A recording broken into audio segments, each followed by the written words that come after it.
Good morning and welcome to the Cobb County Planning Commission zoning hearing for July 5th, 2023. If you would please all rise and join me for the Pledge of Allegiance. I pledge allegiance to the flag of the United States of America and to the republic for which it stands, one nation, under God, indivisible, with liberty and justice for all. Thank you. So to walk us through our agenda for today, I'll turn it over to you, Mr. Peterson. Thank you. Today's hearing will be conducted with the following process and procedure. Each case will be called in numerical order. We ask that the person who's the applicant please stand and raise their hand so they show that they are in attendance. After that, we're going to call to see if there's anyone here opposed to that specific case. We would also ask that the opposition please stand and raise their hand so they can be counted for the official record. After recognizing both parties will be asked to come forward to be sworn in so they can present testimony to the board. The applicant will testify first, and then the opposition, if any, will testify second. It's important to note that each side gets 10 minutes to state their case of concerns.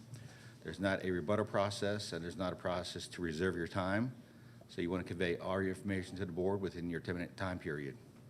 Additionally, if there's more than one person who wishes to speak on a case, you may want to coordinate with each other about what you're going to talk about, because each side only gets 10 minutes and you don't want to cover the same information over and over.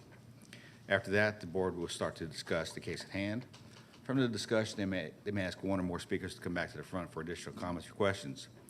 And after that, the board will make a decision to either approve, deny, hold, or continue the matter at hand. There are a number of cases on today's printed agenda which have been withdrawn, and these cases will not be heard today. First case is rezoning case Z12 of 2023, Fernando Chavarria. This case has been withdrawn without prejudice and will not be heard. Next case is rezoning case Z19 of 2023, Kenneth G. Clark. This case has been withdrawn without prejudice and will not be heard today. Mr. Chairman of the board, we did get a request late last week to withdraw one more case. The applicant has asked that rezoning case Z22 of 2023, MRE Properties and Investments LLC, be withdrawn without prejudice. And the applicant's representative is here today if you have any questions, but they are asking to be withdrawn without prejudice. Okay, thank you. That's in zone 2, so Commissioner Anderson. Make a motion to, withdraw Z22, 2023. And that's without prejudice. Without prejudice. Thank you. Second. We have a second from Commissioner Ballon. Any discussion? If not, let's call the question. Vote of 5-0 to withdraw Z22 without prejudice. Thank you. There are some cases on today's printed agenda which have been held or continued, and these cases will not be heard today. First case is rezoning case Z67 of 2022, S&B Investments Incorporated. This case was continued by the staff until the August 1st, 2023 Planning Commission zoning hearing. So Z67 of 2022 will not be heard today. Rezoning case Z15 of 2023, SDP Acquisitions LLC. This case was continued by the staff until the August 1st, 2023 Planning Commission zoning hearing, so Z15 will not be heard today. Rezoning case Z23 of 2023, Mike Norton. This case was continued by the staff until the August 1st, 2023 Planning Commission zoning hearing, so Z23 will not be heard today. Rezoning case Z24 of 2023, SWI Investments LLC. This case was continued by the staff until the August 1st, 2023 Planning Commission zoning hearing, so Z24 will not be heard today. And finally, LUP 11 of 2023, Rick Coleman. This case was continued by the staff until the August 1st, 2023 Planning Commission zoning hearing, so LUP 11 of 2023 will not be heard today. I would like to ask the people in today's audience, if you have a cell phone, please turn the volume off on your phones. When the phones ring during the hearing, it does interfere with the broadcast and presentations. And I want to remind applicants, opposition, or any interested party that information is due to this board the Wednesday prior to this hearing. Any information submitted after the Wednesday due date may or may not be considered by the board at their discretion. Mr. Chairman, board, I did get one request this morning for an early head count of people opposed to a specific case. All those opposed to rezoning case Z60 Branch Acquisition Company LLC, please stand up and raise your hands. All those opposed to Z60?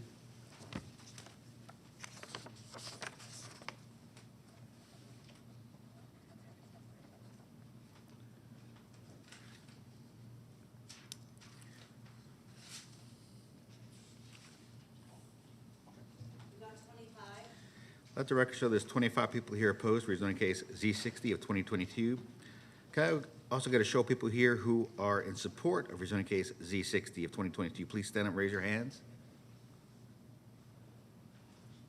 We have two. Two. Let the record show there's 2 people here in support of rezoning case Z60. And with that, Mr. Chairman, I'm ready to start the consent agenda. Okay. Cobb County Planning Commission zoning hearing consent agenda for July 5th, 2023. First case on consent is rezoning case Z20. Jacob Lee requests a rezoning from R20 to R15 for single-family residences in land lot 699 of the 17th District. The property is located on the southeast side of Ridge Road, across from Ivy Ridge Road. The Planning Commission recommends approval, subject to the following conditions. Number 1, the District Commissioner to approve the final site plan. Number 2, variances as stated in the zoning comments. Number 3, Fire Department comments and recommendations. Number 4, Water and Sewer Division comments and recommendations. Number 5, Stormwater Management Division comments and recommendations. Number 6, Department of Transportation comments and recommendations. And number 7, Site Plan Review comments and recommendations. Is the applicant present? Let the record show the applicant is here. Is there anyone here opposed to rezoning case Z20? No. Let the record show there's no one opposed. And moving into land use permits on the consent agenda. LEP 13, Donna Jordan requests a temporary land use permit renewal to allow 2 houses on 1 lot in land lot 42 of the 18th District. The property is located on the north side of Lee Road, west of Veterans Memorial Highway. Staff recommends approval for 24 months, subject to the following conditions. Hey, excuse me, John. I don't know when it's appropriate, but I'd like to modify a condition here and then add one more to this particular case. Okay, let me go ahead and read these in, and then we can revise it. Gotcha. Thank you. Number 1, site plan submitted by the zoning division, May 1st, 2023. Number 2, for this applicant and current family use only. Number 3, if the property is sold to another party or the applicant or their family cease to use the second house, then the second house shall be converted to a storage building. Number 4, second house not to be used as a rental unit. Number 5, code enforcement shall inspect the property on a quarterly basis to ensure compliance during this 24-month period.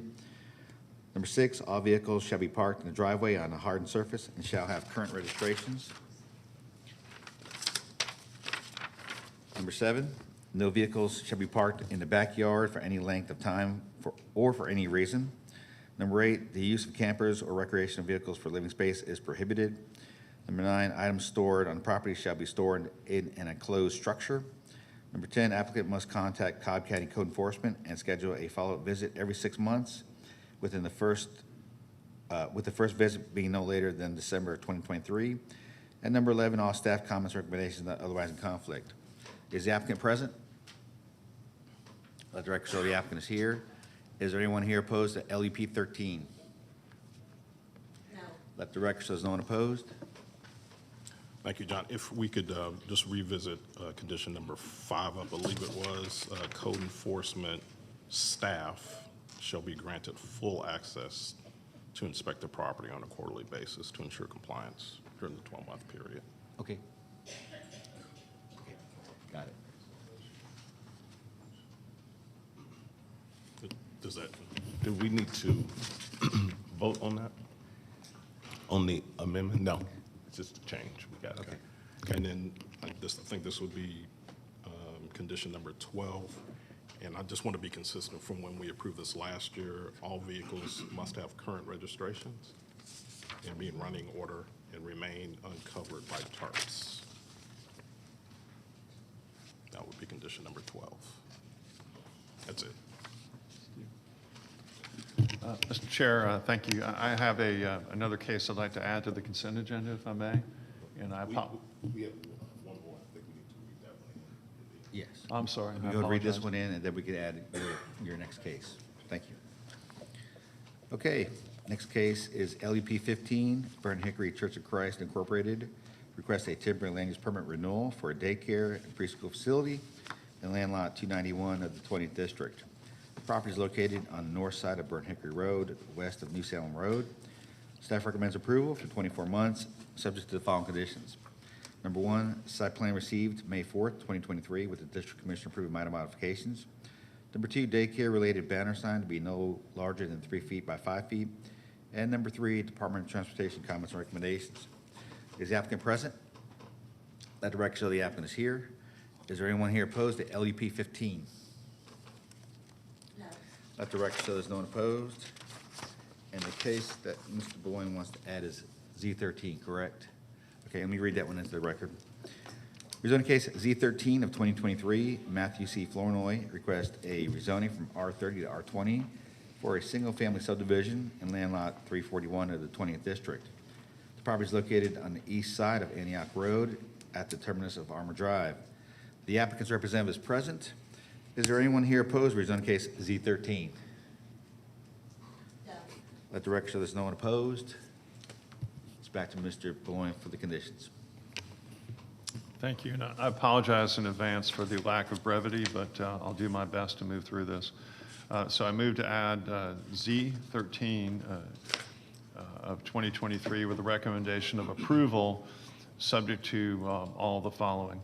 First, all staff comments and recommendations shall apply and shall supersede any other conditions or stipulations, including those in the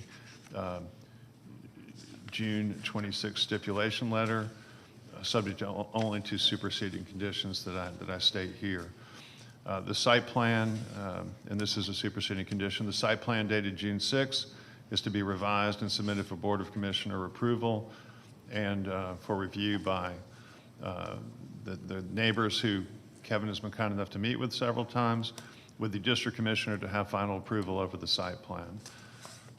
The stipulation letter of June 26, 2023 will further be modified as follows.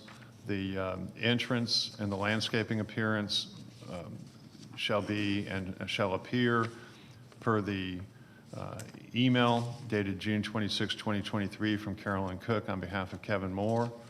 And there are visuals that were submitted with that show what it's going to look like. A superseding condition is if gravity flow sewer is not available to service all lots, then any lot that cannot be serviced by gravity flow sewer must be 80,000 square feet minimum. This may be a consent item at the Board of Commissioners.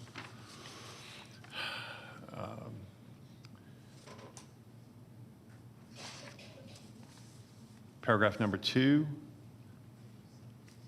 Let me go back. Stipulation number 1 in the June 26, 2023 letter is revised per the requirement I stated that all staff comments shall apply and shall govern.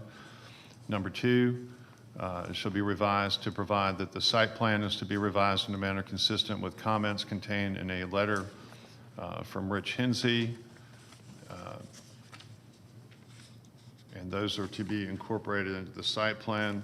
Those comments include planting hedgerow trees along the property line, along the Sonnebagen and Coombe properties, leaving a construction buffer around the perimeter of the subject property, locating homes towards the lots towards the center of the property to create larger rear yards, changing the plan to include cul-de-sacs in lieu of the original loop plan, construction of homes to be of at least 3 sides brick, stone, and hardy board, and the planting of hedgerow trees along Antioch Road as a view shed with respect to both the detention pond and the rear of the houses.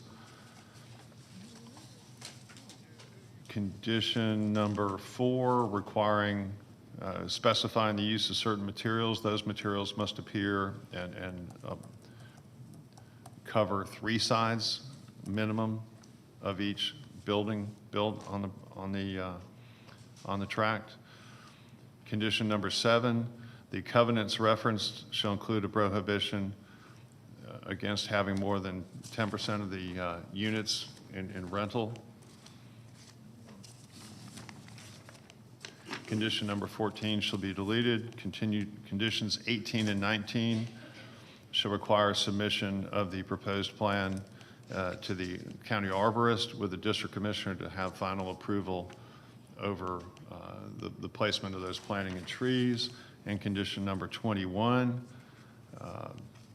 the mailbox kiosk materials, it just simply indicates high quality appearance That's to be amended to provide for the same materials as specified in item number 4. So with those, I ask that this matter be placed on the consent agenda. And that's the summary of the motion unless I'm advised by Mr.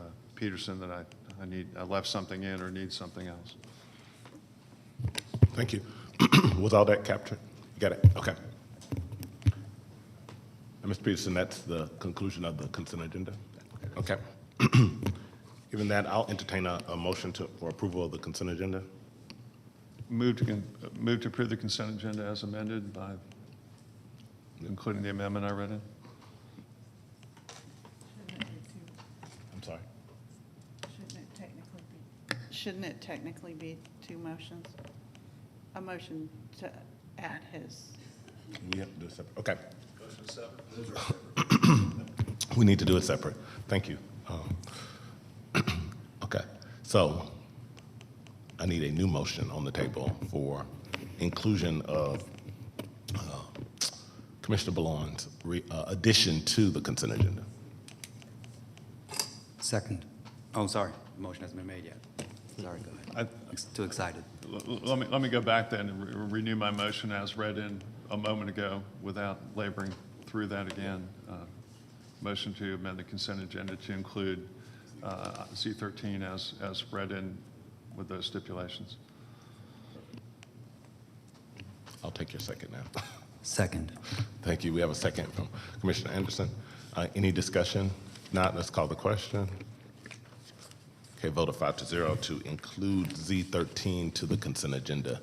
Now we'll entertain a motion to approve the consent agenda. I make a motion to approve the consent agenda as amended. Second. Second. Have a few I seconds. yield. Have a second. Any discussion? Let's call the question. 5-0 to approve the consent agenda. And with that, I'll turn it back to you, Mr. Peterson. Okay. All those folks that were on the consent agenda, you're free to leave. Just come back here in 2 weeks for the Board of Commissioners' final decision. First case we're going to hear on the agenda today is rezoning case Z60 of 2022, Branch Acquisition Company, LLC, request a rezoning from HI to RRC for mixed-use development in land lots 894 and 900 of the 17th District. The property is located on the south side of Atlanta Road, north of Plant Atkinson Road. The applicant's representative is present. Is there anyone, and earlier there was 25 people here opposed and 2 in support. All those who wish to address the board, please come forward to be sworn in.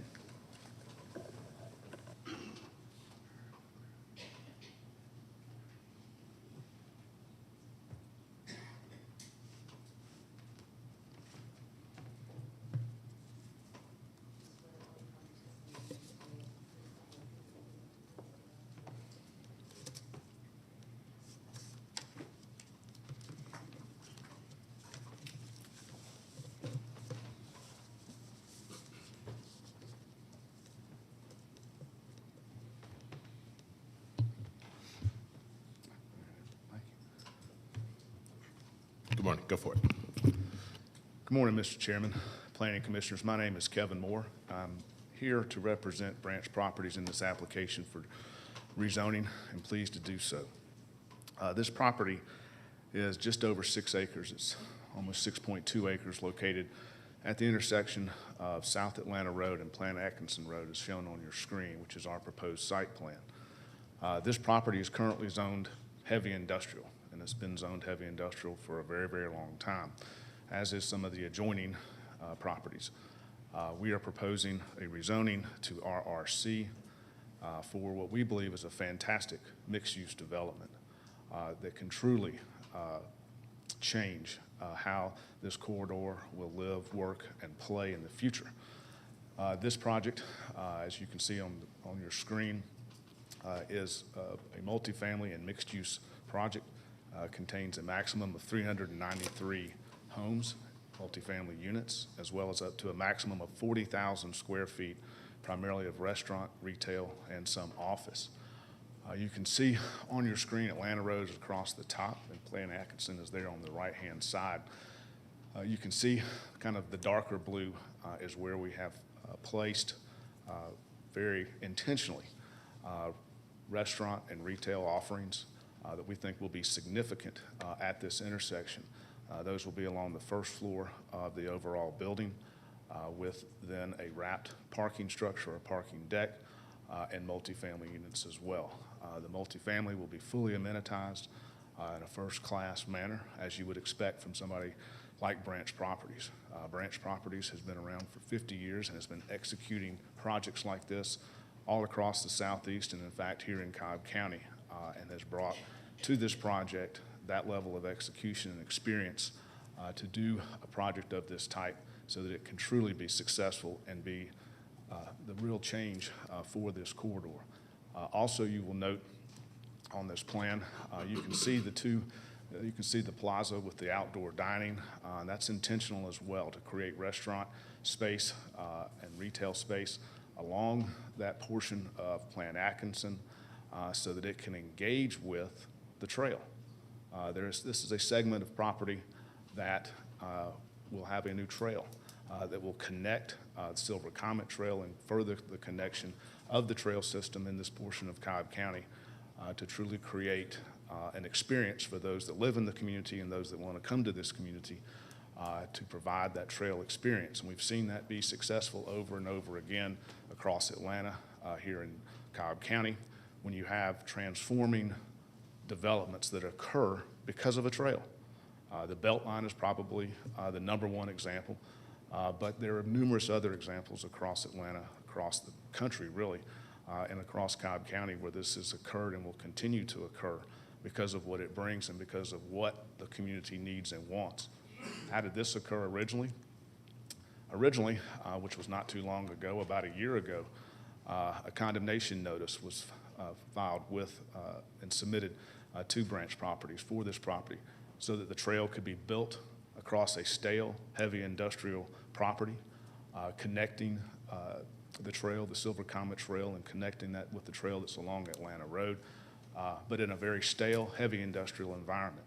In response to that condemnation notice, Branch Properties brought forward this plan that said, why don't we take advantage of what is going to transform this part of the county from an aged, stale, heavy industrial immediate area and transform it into a true live, work, and play environment where those that want to activate the trail and engage with the trail, those that want to stop, have a bite to eat, those that want to stop and shop, there's a place to go on the trail, not simply rounding it about through stale, heavy industrial development. What came of it is this, not a heavy industrial development, but a beautiful mixed-use building and design that has been brought forward by Branch Properties. That has been brought forward in conjunction with comments that have been received from the surrounding community, from surrounding neighbors. The most proximate residential uses to this property are also adjacent to the heavy industrial uses, simply to the south and east of this property. But you can see that the thought that went into providing this level of architectural detail and level of high-quality architecture to this site, because what we believe will happen with this site, what we believe that will happen with this area is that it will transform, just as we've seen other areas transform when you engage with the trail and provide for true living, true work, and true play that can occur. That's what happens. We want to set the bar and the standard as high as possible, and that's what Branch Properties has brought to this project by looking at the project not from the standpoint of a one-off, but from the standpoint of now is the time to look at what can happen to this area.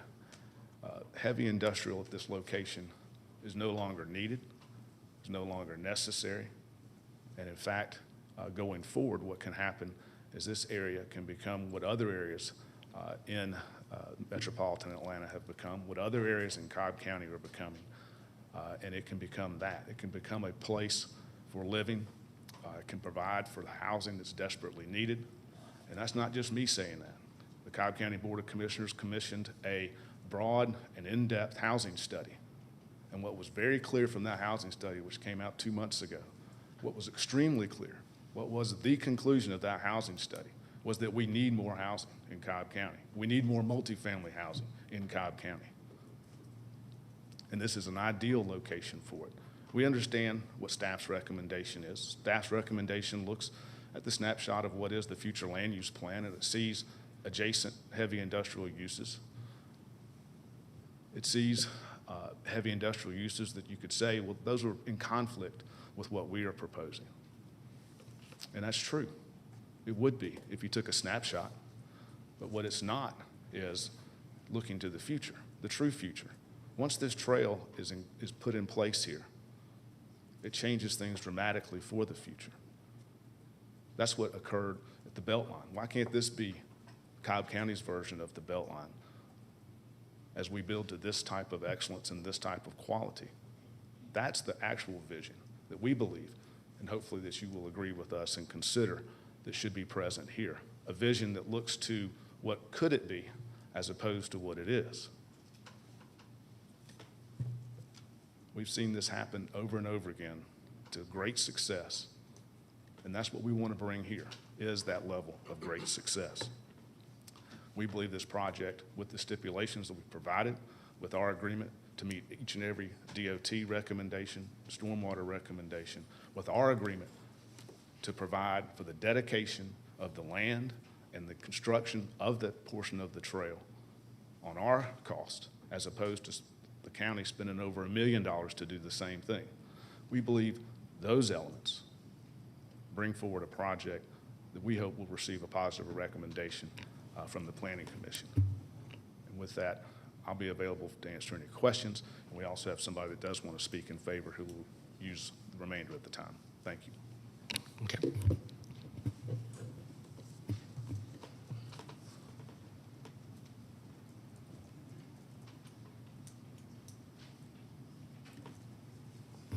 You have a little under 2 minutes to speak. I'm sorry? You have a little under 2 minutes Great. left. Thank you. My name is Merg Hoffman. Thank you all. My name is Merg Hoffman. My wife Susie and I live in the heart of Vinings, directly across from the Vinings Jubilee. We moved there from Dunwoody so we could walk across the street to the retail that's there and exists now. It's a great spot. We love it. I have an office on Beach Bottom Trail, which is about 3 blocks from this site.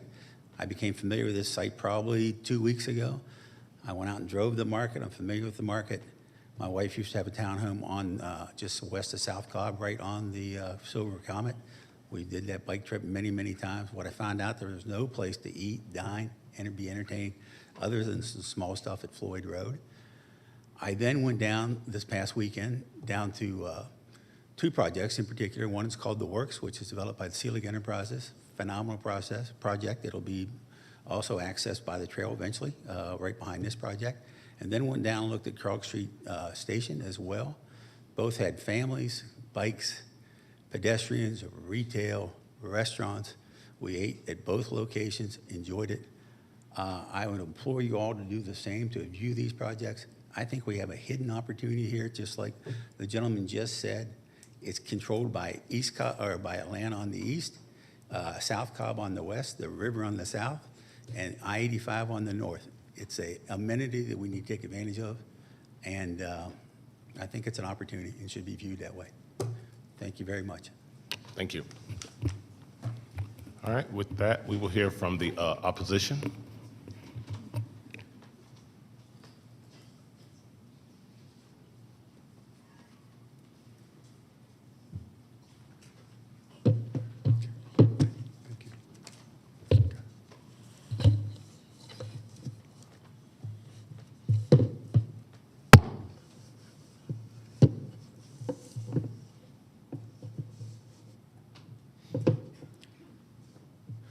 Good morning, Commissioners. My name is Bill Milkey. I'm Vice President of the Vinings Village Homeowners Association, and I'm here to speak on its behalf. Your zoning staff has strongly recommended denial of Z60 and points out that Z60 will not permit a use that is suitable in view of the existing uses of adjacent nearby properties. Zoning staff explicitly points out the heavy industrial uses in this area and nearby properties. In this property is literally adjacent to a waste transfer station.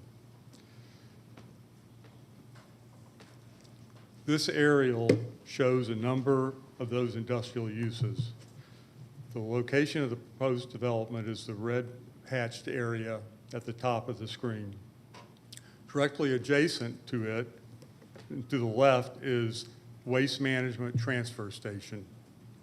Across from the site's southwest corner is the Argos USA concrete batch plant. Immediately across the site on Olympic Industrial Drive is the Sterigenics plant. And just down Plant Atkinson Road to the west are the Georgia Power coal ash fields. A little further away, you can see the other heavy industrial users named shown on this slide. Georgia Power is currently in discussions with state EPD and EPA regarding remediation of the coal ash ponds at Georgia Power. Sterigenics is 400 yards away, and while you may not specifically be able to discuss Sterigenics for ongoing legal reasons, we believe the approval of Z60 will send a message that Cobb County believes that putting residents this close to Sterigenics and the Georgia Power coal ash ponds is safe. Furthermore, both Sterigenics and Georgia Power may use approval of Z60 to argue to regulators that Cobb County considers those industrial operations to be safe. This area is designated heavy industrial for a reason. For example, you cannot be close to a garbage transfer station without encountering a significant odor problem. What the Waste Management Transfer Station is about 300 feet from the proposed residential and commercial. This slide shows what a waste transfer station looks like if you've never been to one. The building is constantly being filled with garbage of all kinds. Trucks from Atlanta and Cobb County deliver smelly waste into a holding building, and tractor-trailer trucks load up and transfer this garbage to landfills. It is a 3 a.m. to 5 p.m. operation, but may also be a 24-hour operation as needed, with trucks constantly delivering or picking up, with loud backup alarms beeping, and finally significant odors dependent on weather. While the odors are not constant, they are also not predictable. They exist depending on the weather, wind direction, and the contents of the garbage, and do provide very strong odors. Certainly, this is not an ideal location for apartments, and especially not for the proposed outdoor restaurants that will literally be on the corner closest to the waste transfer station. While not as close as the transfer station, the R.L. Sutton Water Reclamation Plant also provides additional and sometimes worse odors in this area. Again, not a great or good location for apartments and restaurants. This next slide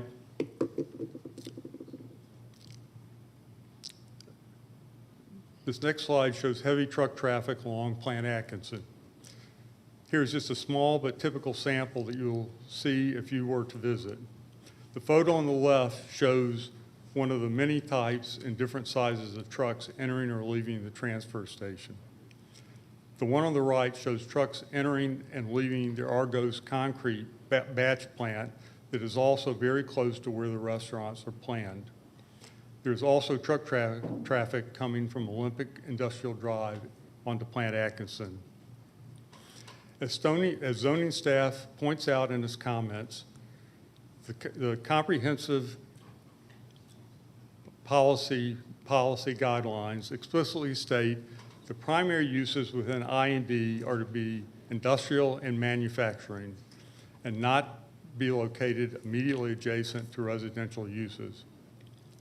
This rezoning goes beyond a conflict in land use designation. It also goes to the health, safety, and well-being of the residents of Cobb County.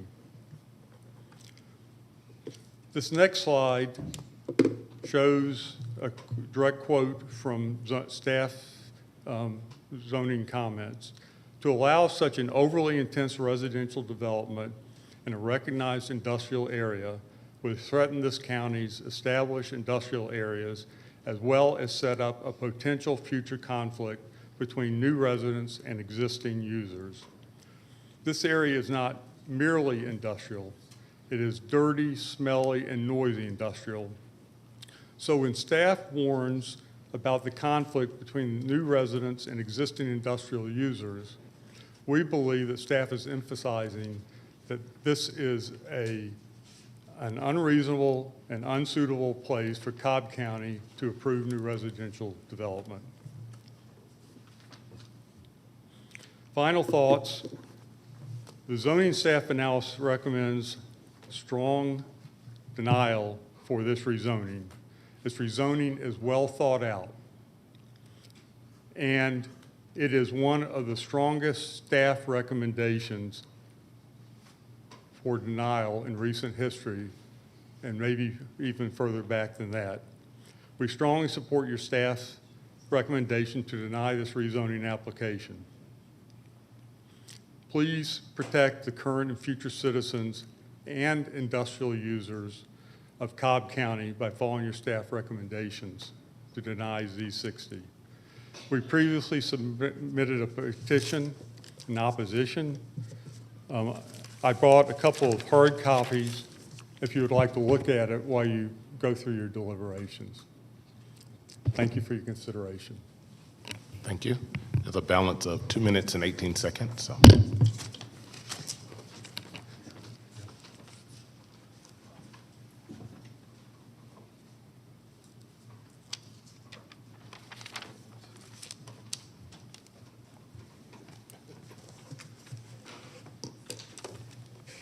Good morning. My name is Jennifer Burbine. I'm an attorney at McGuire Woods, and I represent RTS Landfill, which is a waste management subsidiary.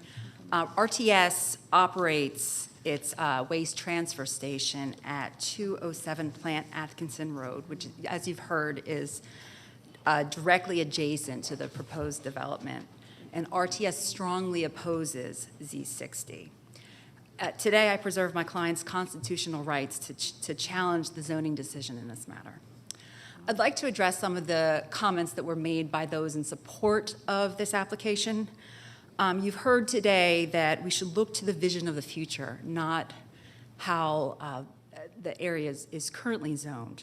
I'm here to say that RTS Landfill, it owns its land upon which it operates the transfer station, and it is not going anywhere. It operates legally in an area that is zoned for heavy industrial use, and it is not moving or changing its operations regardless of the outcome of Z60. We've also heard today some comments earlier that the area is aged and stale.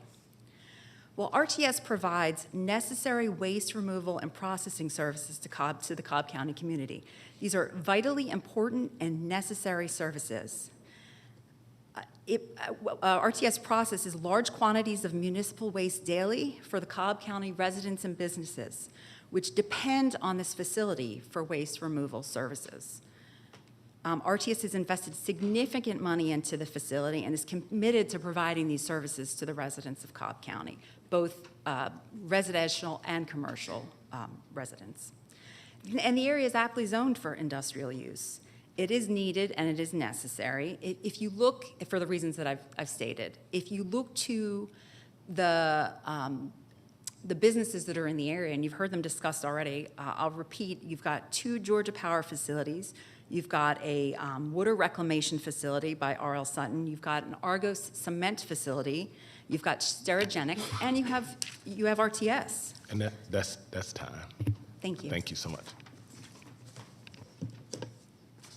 All right, this is in District 2, and so I will turn it to Commissioner Anderson to lead our discussion. Thank you, Chairman.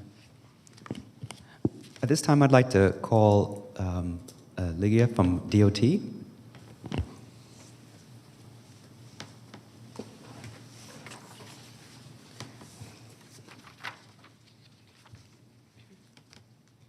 morning, Lygia Florin, DOT. Good morning, Lygia. And before I start, so I'm just kind of I try to lay out the land here. I'm going to just ask a couple questions for DOT and then had a few questions also of planning and also of fire, if anyone from here is fire is available. So just, and then I'll give the applicant and some of the members of the opposition a chance to speak after that. But you get the first call. So, Sounds great. great. And Lygia, can you tell us a little bit about kind of 3 areas in particular? One would be the existing county plans for this segment, where those stand today, are they funded, and how they interact with any plans that the developer has submitted for your review? Sure. So the developer has been in communication with our department since, I think, a year ago. And so they have coordinated our project included the trail along their property, as they mentioned before, and it goes south on Atlanta Road. However, in communications and in coordination with the developer, they exempted that section along their frontage because it would be built by the developer. So we are counting on developer at this point, building the trail along their frontage and donating the right-of-way along their frontage for such trail. Got it. And so the plans right now, as I understand, have been all spec'd out and some portions are under construction along Atlanta Road. Is that correct? The entire project is in construction right now, except for this section, of course, in presumption that this developer will construct it. But it has been designed. Okay. And for the section that's been exempted from this project, I know we don't have a site plan here of kind of what the DOT plans that we can put up, but it does a lot of the improvements that are shown on the site plan that the developer submitted. Are those materially different from what was kind of in the existing plan for DOT for that segment that's currently exempted? And specifically, it seems like the site plan that the developer submitted, has certain turn lanes and certain decel and things that, whereas in the DOT plans, it's basically kind of parking spaces and there's no need for a turn lane. So I guess where I'm going with this is, one, the plan that was exempted, the portion, has that already been funded, or is there allocation for that, for the DOT scope that's currently on hold? So it's not funded right now because we're expecting the developer to build it in coordination with this zoning case. However, if the zoning case was not approved or then the project, we will have to build it ourselves. And assuming that this doesn't come, then yes, the site plan that we had developed is a little different because we were expecting this parcel to be empty when we came into the project. The project was assuming that there was no mixed-use development here. But now they have included turn lanes as we recommended in our recommendations originally. They have included a right turn lane onto their development on both entrances on Atlanta Road and on Plant Atkinson. And they have included a left turn into their development on Plant Atkinson as well. And they have forbidden the left turn into Atlanta Road as we recommended in our zoning recommendations. Great, thank you. And that's very helpful to know. And then as there was also a traffic study that the developer had submitted for this plan. Can you talk a little bit about kind of your comfort with the assumptions that were made in the traffic study? And I'm assuming it's based on the scope, obviously, that was presented here. And then also, kind of, it's kind of been on hold for 7 months or so. Has there been any material differences in the traffic study is from when it was first submitted to you versus what you view as kind of coming forward now? Yeah. So we have received the traffic study revision in February, and we provided comments in May. So we have provided comments, and we have not received the final traffic study from them yet. So we haven't approved it yet as of today. Okay. Great. And the plans that, for this west side of that are currently on hold, now this just as a reminder, those are all going to be multimodal, so bike lanes, and are there any plans that carve out future development access, or is that currently the area that you have planned that's currently on hold, does that contemplate that area basically having no access points along Plant Atkinson? Not at this time. I don't have the plans in front of me, but if the developer came along, this one or any other, we will provide access, we will allow access into the road, and then we will have to accommodate the trail or cut on the road for that access. Okay. But the plans did not contemplate it since it wasn't a plan at that, when we set up the plans for our project. And just kind of going down Plant Atkinson, just whenever I drive down there, I feel like it's a little bit of a blind corner, just kind of heading west, and obviously with the truck traffic coming through. Can you talk a little bit about your findings from the traffic study analysis of the developer's traffic study, and whether, I guess you have obviously a lot of recommendations around mitigations. Do you sense that there will be any conflicts between kind of the heavy truck traffic that will be coming out there, or how are those being handled based on your recommendations? Well, as I said, they have accommodated to the recommendations we made on the zoning case.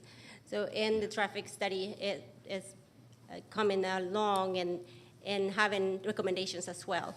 So yes, we expect there to be conflict between the truck traffic and the regular traffic, since it's heavily industrial area. Mm-hmm. So it is a concern. Okay. Great. Thank you very much. I You're appreciate it. Oh, well, let me ask my fellow commissioners if they have any questions as well. Additional questions for DOT? Nope. Thank you. Okay, thank you. Thank you.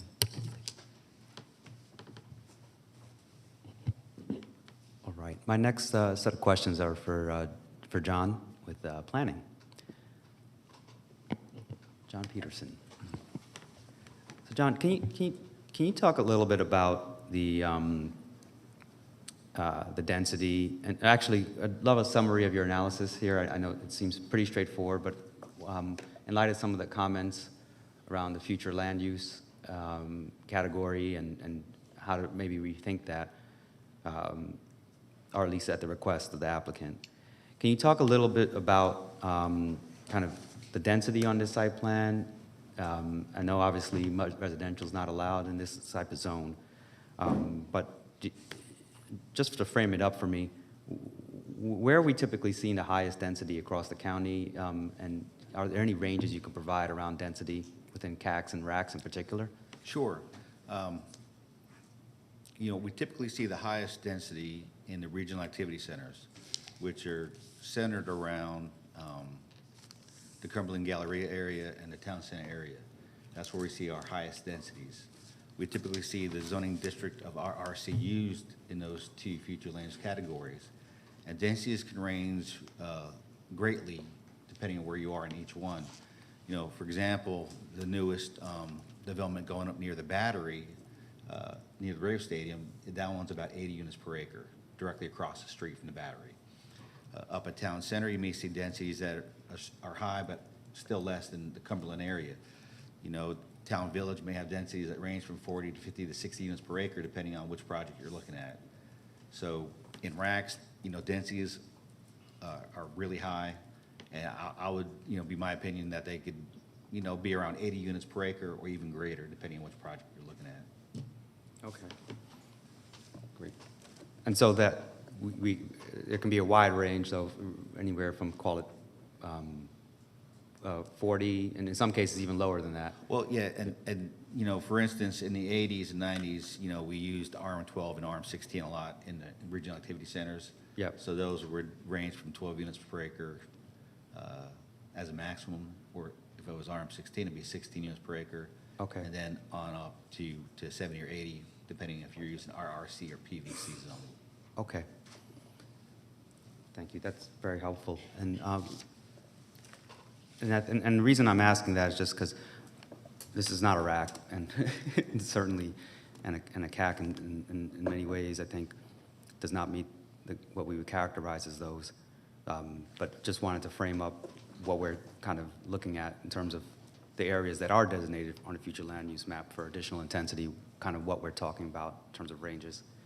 And John, I don't know if this is a question for you or for the county attorney, but in terms of the condemnation, there was a question or reference that the applicant made to the condemnation notice that they had received as kind of forcing the hand a little bit or triggering the submission of this application. Would that be a county attorney question, or just because what I'm trying to understand is what's the link is basically at this point the notice. Well, and Commissioner Anderson, you know, our attorney may answer the question, but in my opinion, the condemnation has nothing to do with the land use. You know, they're two different issues. Okay. So is there any overlap, anything from a timing perspective? I'm just trying to understand. I don't think that would be germane to the discussion before the planning commission today. It's just, it might be a collateral event taking place or something. I'm not specifically aware to that, but I don't think it should be a part of the discussion. Okay. That's what I'm trying to clarify. I was just referencing the point that the applicant had made and brought it up. So for my purposes, that kind of is separate from this discussion that we have I here. would say speak for itself. You know, if it's an action occurring in another venue, it just might take notice of it. But Okay. I just wanted to make sure that I wasn't looking at something that really was outside the scope of what we're trying to discuss here today. So thank you for clarifying that. Great. Do we have anyone from the fire department that is available? If we don't, okay, if we don't, okay, no problem. Before I go on, I wanted to ask my other commissioners if they had any questions of John. Commissioner Balone? Thank you, Mr. Chair. So, in just using my little, it's Apple, but my handheld device here, in the last couple of minutes, I note that cement plants produce as pollutants sulfur dioxide, nitrogen oxides, and carbon monoxides. Asphalt plants produce the following toxic pollutants: polycyclic aromatic compounds, volatile organic compounds, metals, and hydrogen sulfide. Natural gas power plants produce sulfur dioxide, nitrogen oxides, particulate matter, mercury, and carbon dioxide. Has anybody done a study on whether it would be appropriate to place a ultra-high-density residential project in the middle of all that? Has anybody in our staff done a study of that?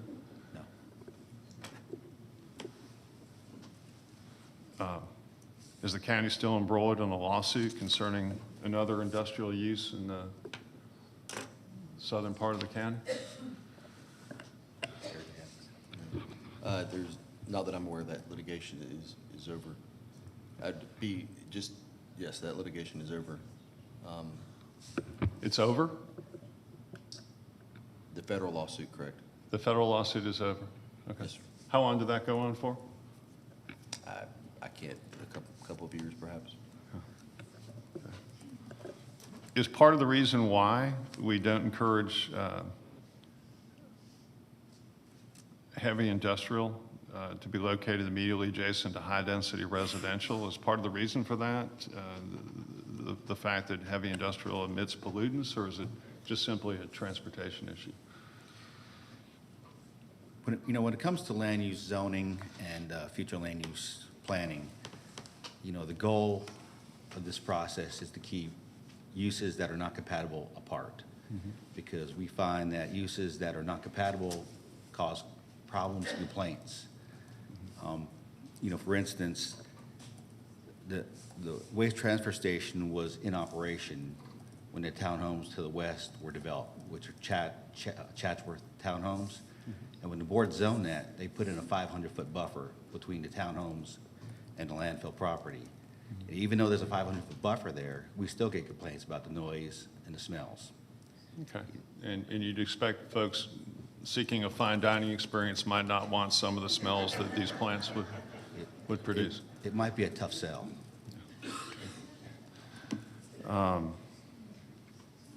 Okay. My other observation is just simply, the suggestion came from the applicant that heavy industrial was somehow obsolete, but in my limited experience in driving around Metro Atlanta for the last 40 years, my observation has been that C.W. Matthews is still putting down a lot of asphalt.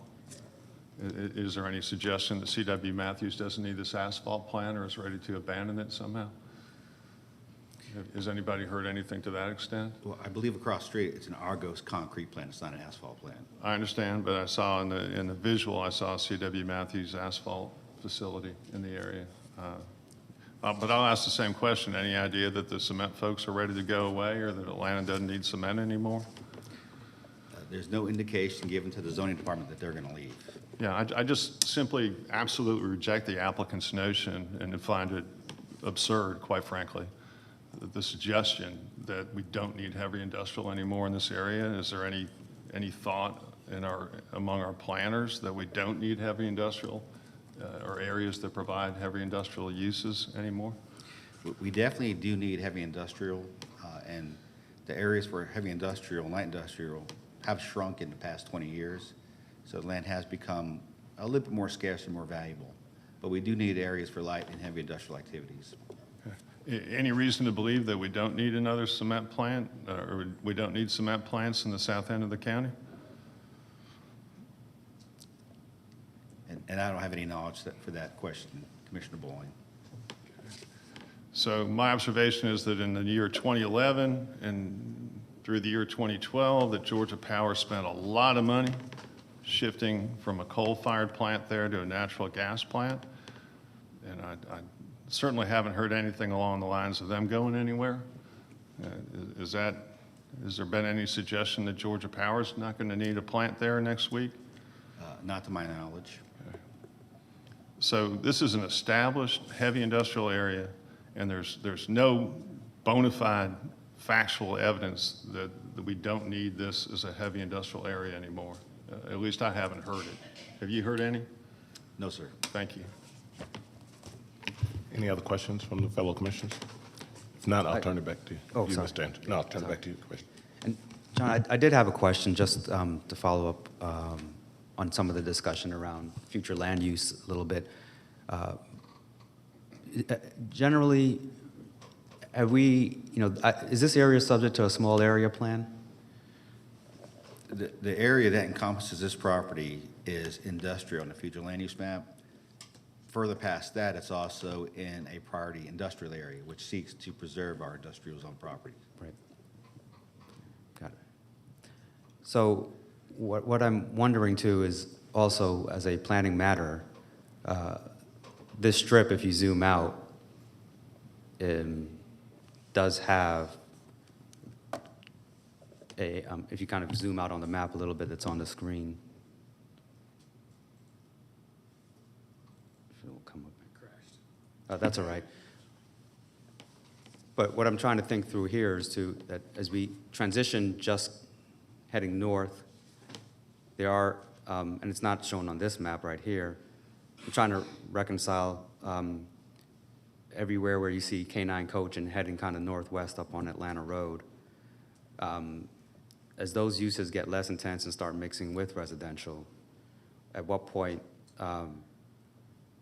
does one of these uses need to be kind of a buffer?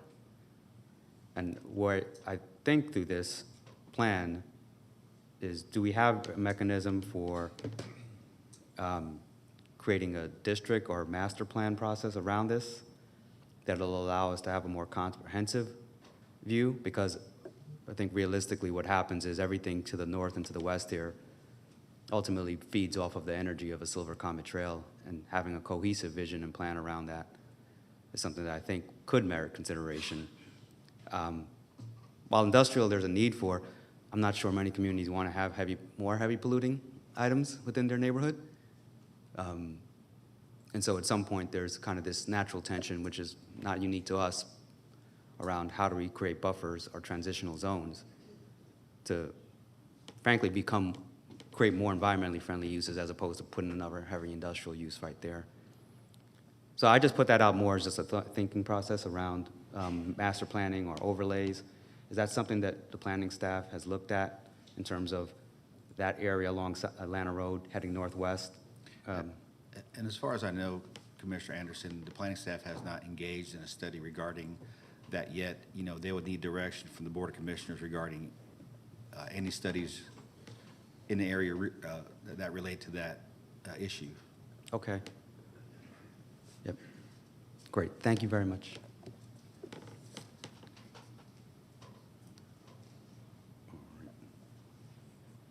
And can I have the applicant come up this time?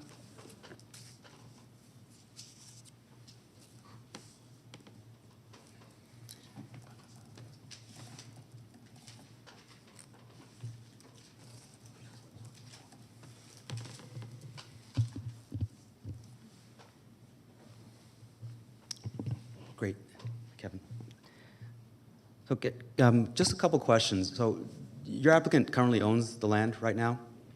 A good portion of it, yes. Not Okay. the entire tract. Not that, okay. And to the extent that you can say this, is there any kind of structure or payout, or not payout, structure that ties you closing on the land to the outcome of this, or those other portions, or will the applicant be willing to go ahead regardless of the outcome of this application? So there's a small portion of the overall tract. There is a portion of it that is owned by another entity. And so that is under contract, subject to rezoning for that portion.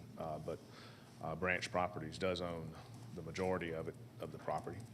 Okay. Great. And then another question that I had on this one was, we heard the comments before from the representative for Waste Management. Sure. Can you address those? Talk about what conversations you've had with Waste Management, what any kind of common ground that there's been around that? So, Sure, be happy to. We have not had any conversations with Waste Management. Be happy to have those conversations. I think the comments that I made were taken out of context. I didn't say anything about Waste Management going somewhere. And the phrase I used was stale, not obsolete. There are some the heavy industrial zone buildings that are spread across Plant Atkinson and along Atlanta Road, to me, are stale. And certainly you have the Waste Transfer and Georgia Power are not going to be going anywhere, but as this map shows, this is the aerial you were just referencing that you were talking about. And that is where you see in yellow is residential, and I don't even have it out far enough, okay? All of that residential is in the exact same position. It's adjacent to this HI area, okay? Those same oxides that Commissioner Bloin was talking about, they're present right here with this residential. So should these people move? Why aren't they moving? That's because it's a great place to live.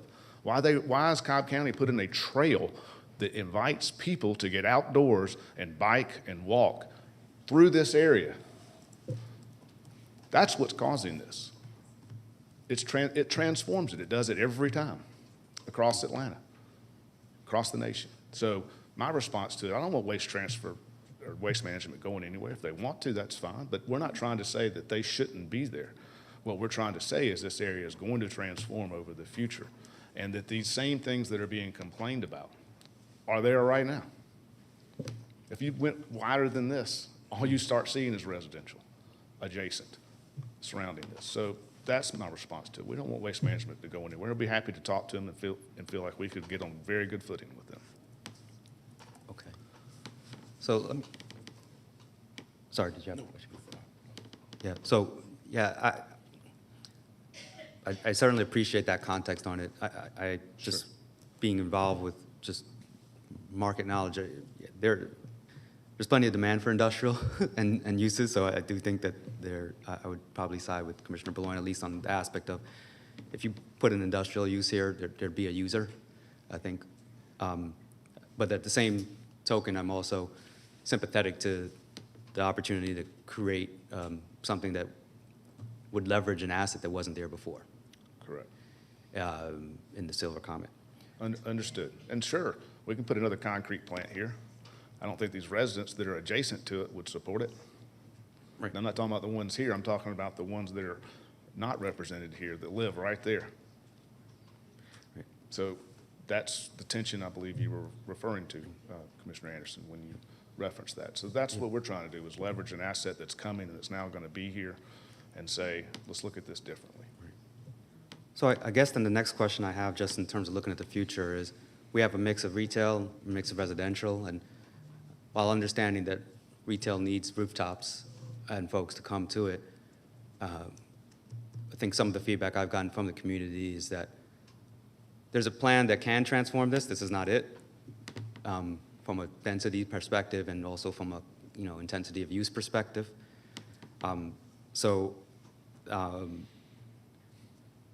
I guess my question would be, just as I think through the site plan is offered here, it's hard to kind of reconcile, frankly, that level of density on a unit, on a multifamily, making any kind of sense right in this location.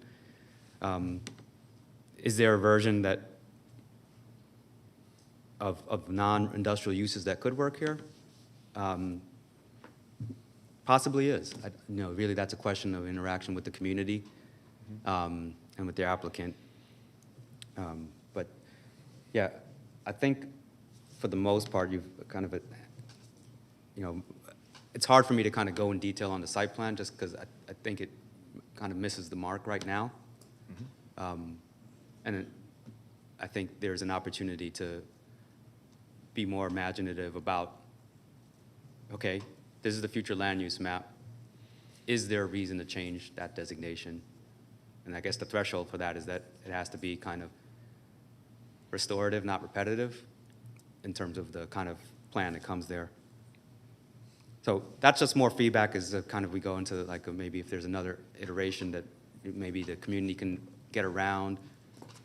I think that probably is a better basis for starting the conversation around the site plan, because there are a lot of variances already in this, and it's kind of with the density and the variances, just difficult for it to kind of like even start a conversation around that. So that's just a level of feedback and kind of just letting you know where I'm thinking on both ends. Okay. I want to open up the questions. I'm sorry. Can I comment to that? I mean, I just want to be able to respond to your, Yeah. it's kind of a comment / question for us. Yeah, I thought out a lot of those. Yeah, Yes. so- But yes, Branch Properties has engaged vociferously with the community. That's the entire community. That's not just the Vinings Homeowners Association. That's not the community. It's a part of a larger community, but it's not the community. We've also engaged very earnestly with the neighborhoods that are shown here, with the neighborhoods that are right adjacent to this, who strongly support the overall concept as well. You heard a gentleman here today and his reasons for it. So, I mean, I think to say the community has a unified voice, I don't think is accurate, not based on our efforts and who we've talked to. I think there are portions of the community, certainly represented here, that oppose the idea on their basis, and we've engaged with them and met with them, and there's others that have a different opinion on it as well. But as far as us looking at potential other some, revisions or working on the site plan and seeing what can be done in terms of that comment, yeah, Branch has been doing that for a year, working to that end, and would continue to work to that end. We've met with members of the community as recently as last Friday, and will continue to do so if asked. Great. Thank you. Thank you. Sure. Thank My you. fellow, I'm sorry. No, thank you. Any further questions? I have one. Kevin, can you take me through the makeup of the building, 393 units? What's the breakdown of that? The program breakdown of that is just let me just get that for you.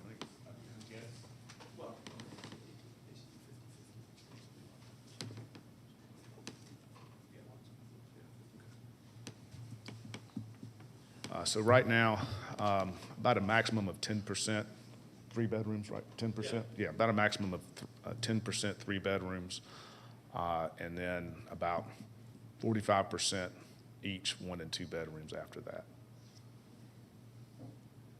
So another way of saying it is 90% of the building would be programmed for 1 and 2 bedroom. Sure, thank you for the question. Any further questions for Kevin? Okay, Commissioner Anderson. Thank you. Thank you, Kevin. And one other person, can I have Bill Milkey from the opposition come up, please?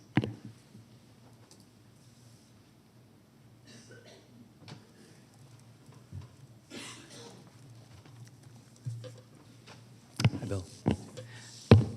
Thank you for the presentation earlier, and I know we've had a chance to talk on a couple occasions about the plan. Is one thing that I would welcome is your thoughts on if this area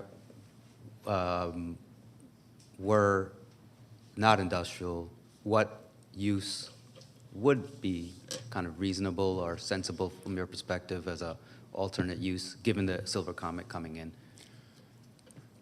There is an 18-acre corridor from Plant Atkinson up to North Church Lane. I don't know if you, that pretty well shows it. We think that we're not opposed to any sort of development. We just think this is an inappropriate use. It could be more appropriate, probably would be an industrial or an office type of use here, an institutional use. And actually, the zoning report indicates that that is an appropriate use here also. What we would suggest is if the county really wants to do something in this area that is different from industrial but complementary to it, that they look at that entire 18 acres to the west of Atlanta Road up to from Plant Atkinson up to North Church and get the entire community involved, not only the residents from Vinings, but there are residents on the other side of Atlanta Road that we admit would like to see restaurants or something in that area. And the Beltline is or the Silver Comet extension is, you know, attractive for developers. We just think that this is putting this next to a waste transfer plant, that it is the wrong place. Mm-hmm. Putting that up further north, for instance, the old pilot site, that developer is interested in placing a fairly high density multifamily up there, and it makes a whole lot more sense up near the interstate to treat it similar to the way that West Village was treated 10 years or 20 years ago, which is also a higher density. Great. That's really helpful. Thank you for. I mean, may I? Yeah, sure. We would suggest that something like the process that brought about the Vinings Vision Plan be introduced by the planning department for that 18-acre parcel and come up with a vision for what that 18 acres should be, that would benefit, make everybody happy and satisfied that it's being appropriately used and not put it right next to a waste management transfer plant and traffic, heavy truck traffic. One thing I would say is on the traffic study, the DOT has required that the access off of Atlanta Road be only right turn in and right turn out.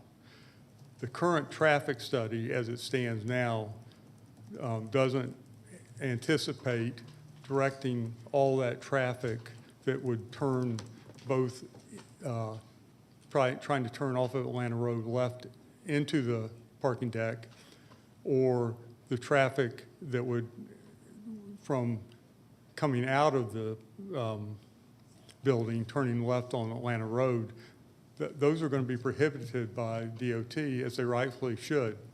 So I think that some additional analysis, DOT is going to have to do some additional analysis, which shouldn't really hold up deliberations here, to keep it from going to the Board of Commissioners. I think that could be addressed in the interim. Does that make any sense? Yeah.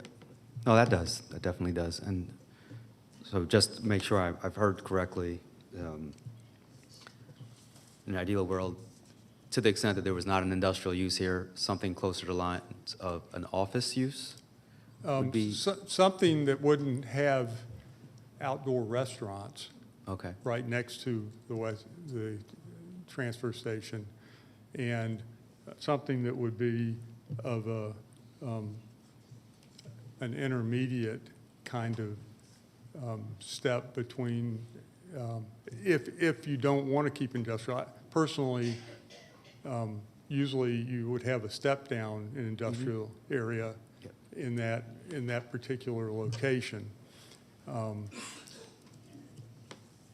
because it's directly across from single-family homes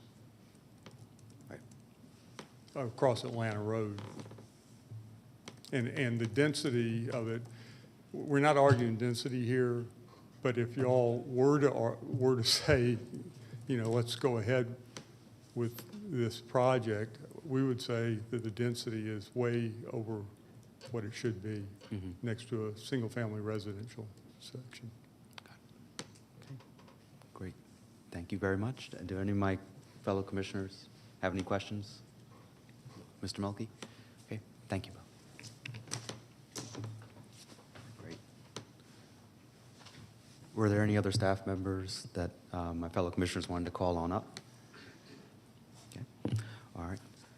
So just kind of distill kind of the key takeaways here. One is there are obvious conflicts in terms of the existing uses, maps, that may or may not be solvable, frankly, but there's certainly some effort to be made around how to reconcile those and understand those a little bit better. Part of the solution might be something that's, I think, a plan that's more cohesive or a vision, but again, we're talking about a particular set of parcels right here.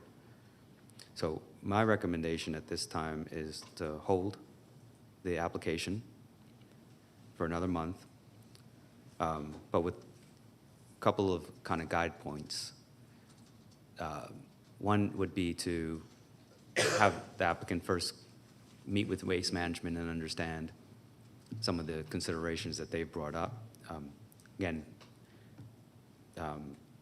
number two would be to continue to meet with members of the Vinings HOA, Vinings Village HOA, to help see if there are ways to revise the site plan to reflect some of the considerations that they might have, and certainly knowing that not everyone can,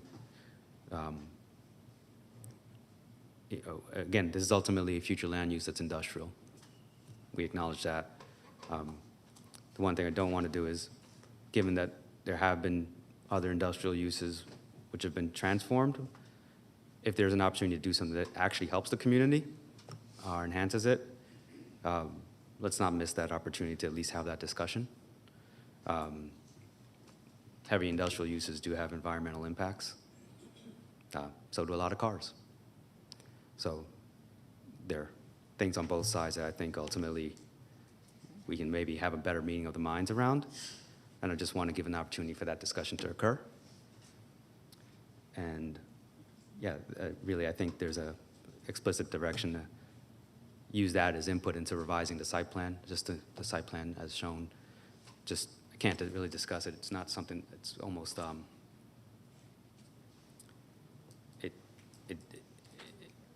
there are just too many, way too many open items and variances for us to kind of think of that as a basis for discussion. So I think that there needs to be an adapted site plan that is really open and honest around uses that are not industrial, just to see how that could work in an area like this. So my motion again is to hold this for 30 days, to allow that to happen.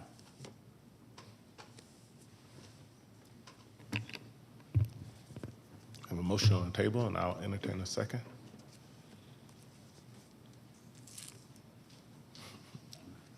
From anybody? All right. We have a second from Commissioner Hughes. Any discussion? If not, let's call the question.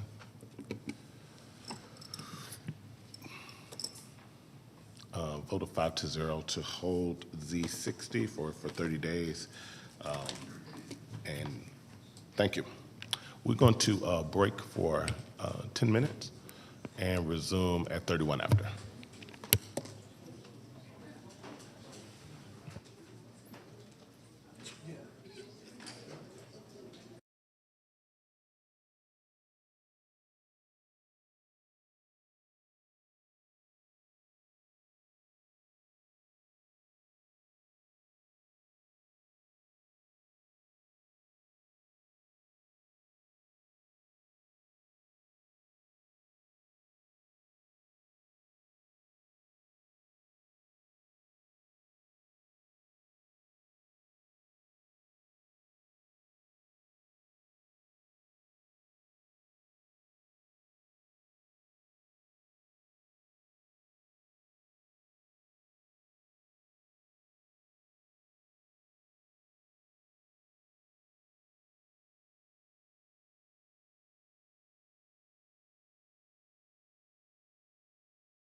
Check it in.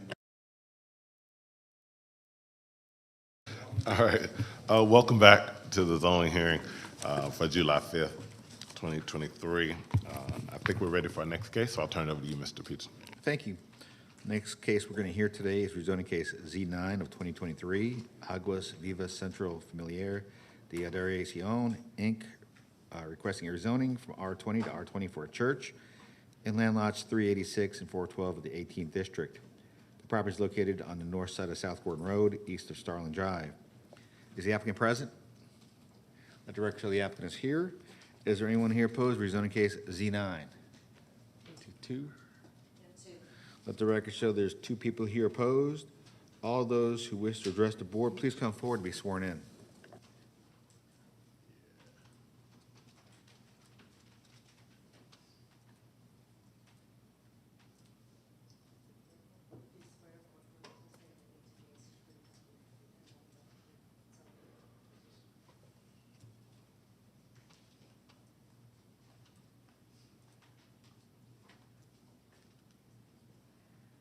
Okay, can the applicant come to the mic? Yeah.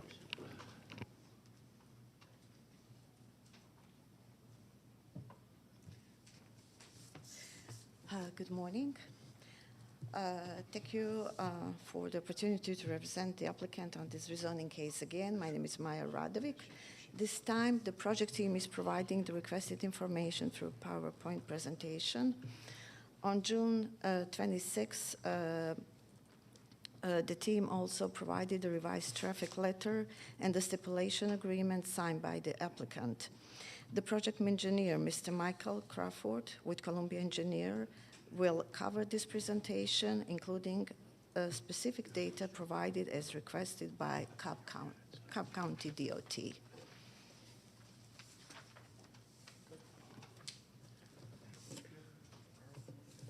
Thank you.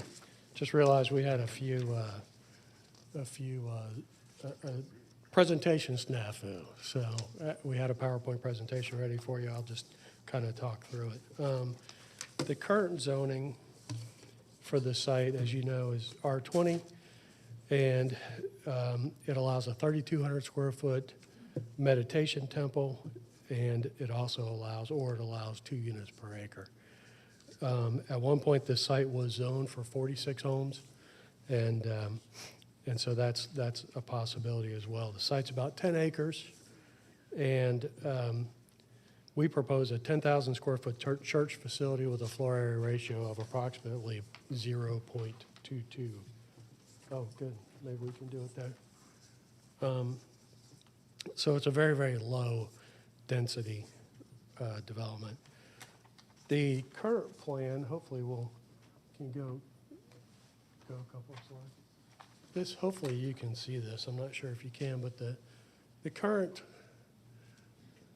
next slide.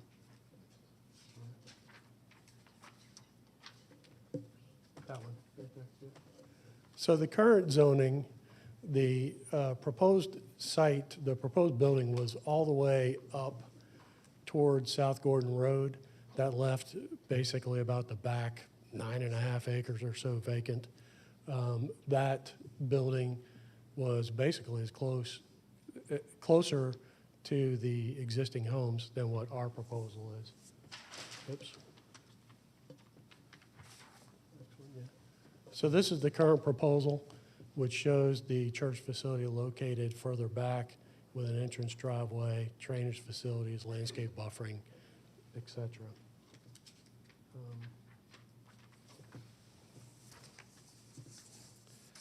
So based on input that we've received from you folks and from the neighbors, from the folks that we've talked with, there's actually about 10 properties that border the site. I know at the last meeting there was a conversation about 30 folks signing a petition. However, there are only 10 properties that actually border this site.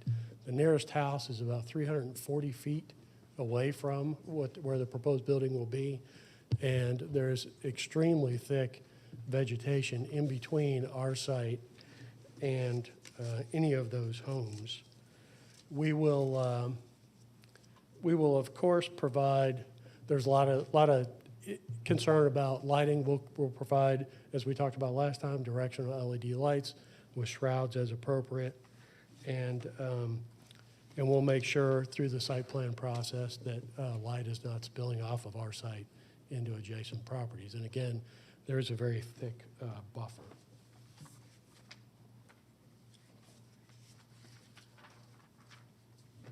This one, unfortunately, is going to be almost entirely impossible to see, not in color, but I guess you can see a little bit. You see the church building right up there in the middle of the site. And that shows the thickness of the existing vegetation and woods around the site. It's, we have a picture of it later too, but it's very, very thick vegetation. We'll preserve as much of it as we can in the development process so that we can maintain as much as we can of those buffers.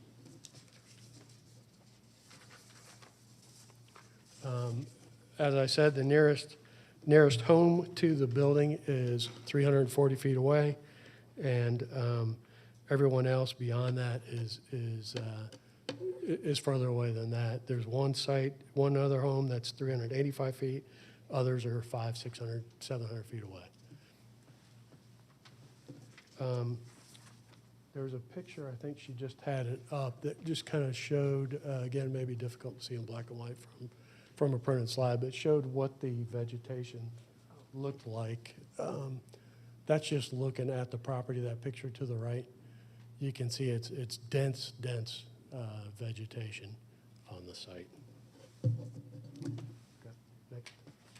We've requested a left turn waiver into the site.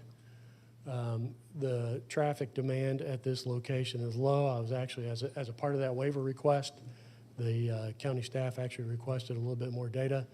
I was out there for a couple hours last Sunday doing that count myself and watching, and I was actually, quite frankly, even though I was looking at the numbers before, I was surprised at how low traffic is out there.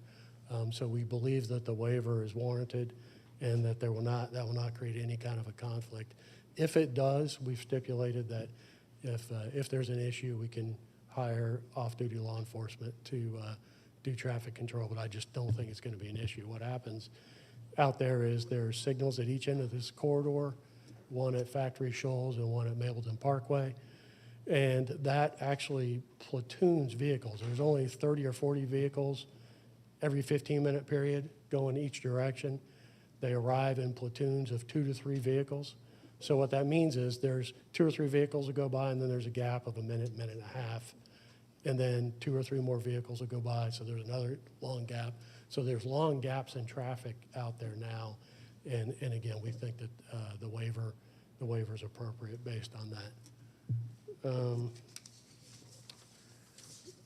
There was another question about elevations, and so again, these will be difficult to see, but those are elevations that were provided in the. They were provided a while ago in the package from the architect.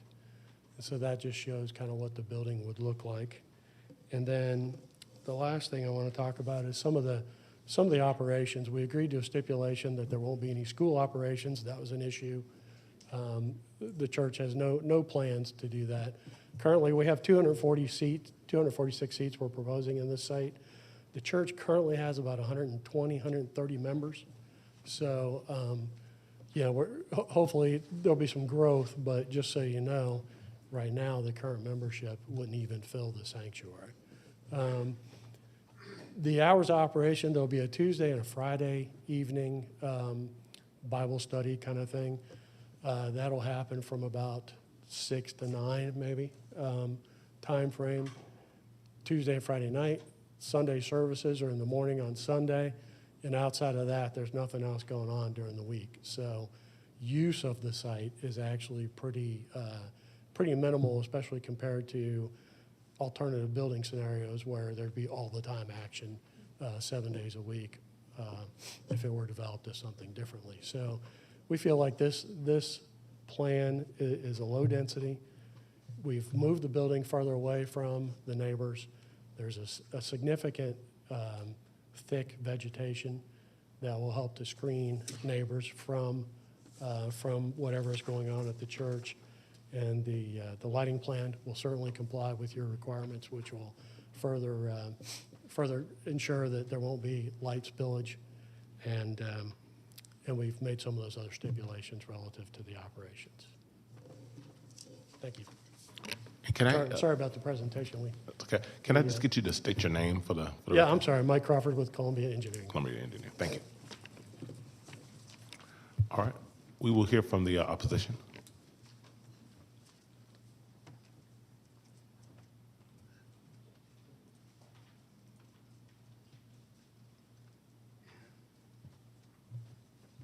Yes, my name is Steve Young with the Mapleton Improvement Coalition, and I'm here to speak recommending denial of this application.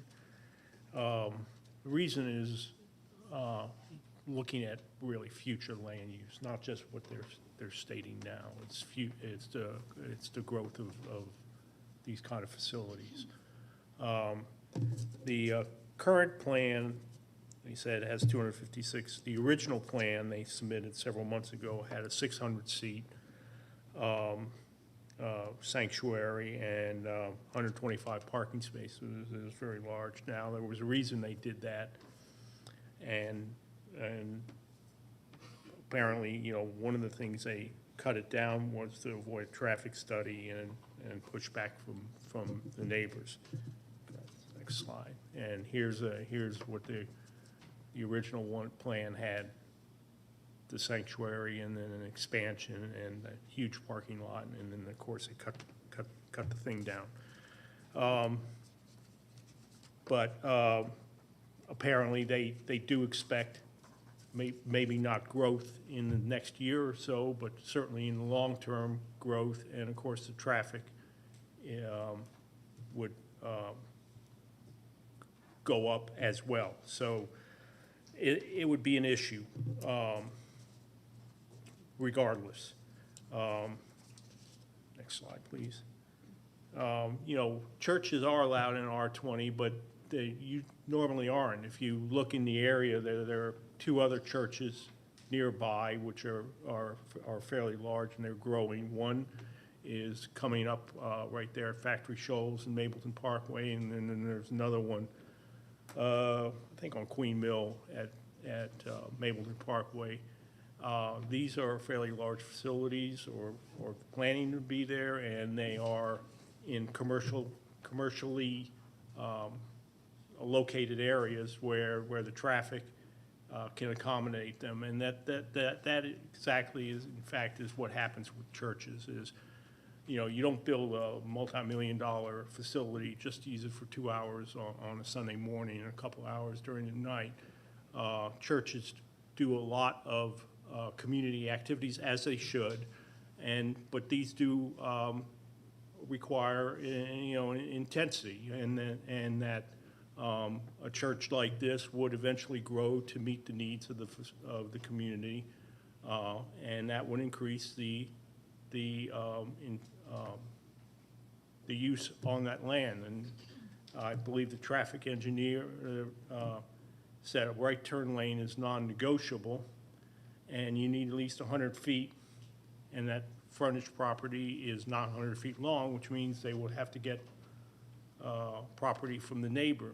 I don't know if that's going to happen or not. I think the neighbors are pretty much opposed. We'll hear from one in a minute. Don't think that it's particularly feasible. Next slide, please.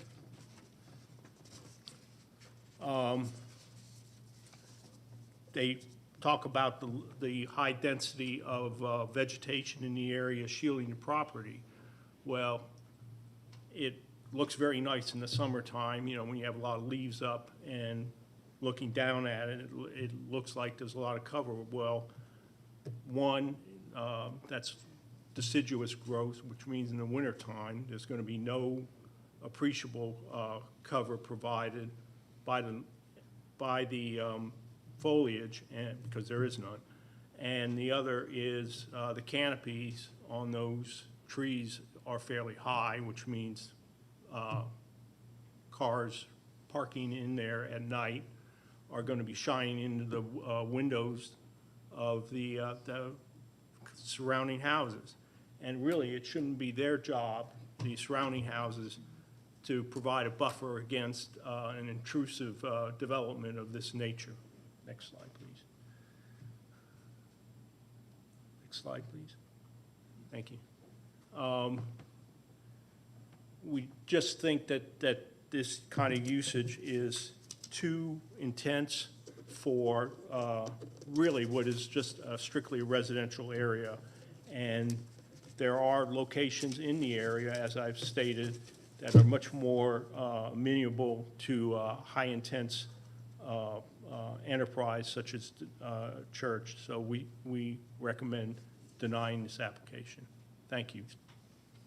Thank you. All right, this is in District 4, so I'm going to turn it over to Commissioner Hughes to lead the discussion. Didn't see you back there. Sorry about that.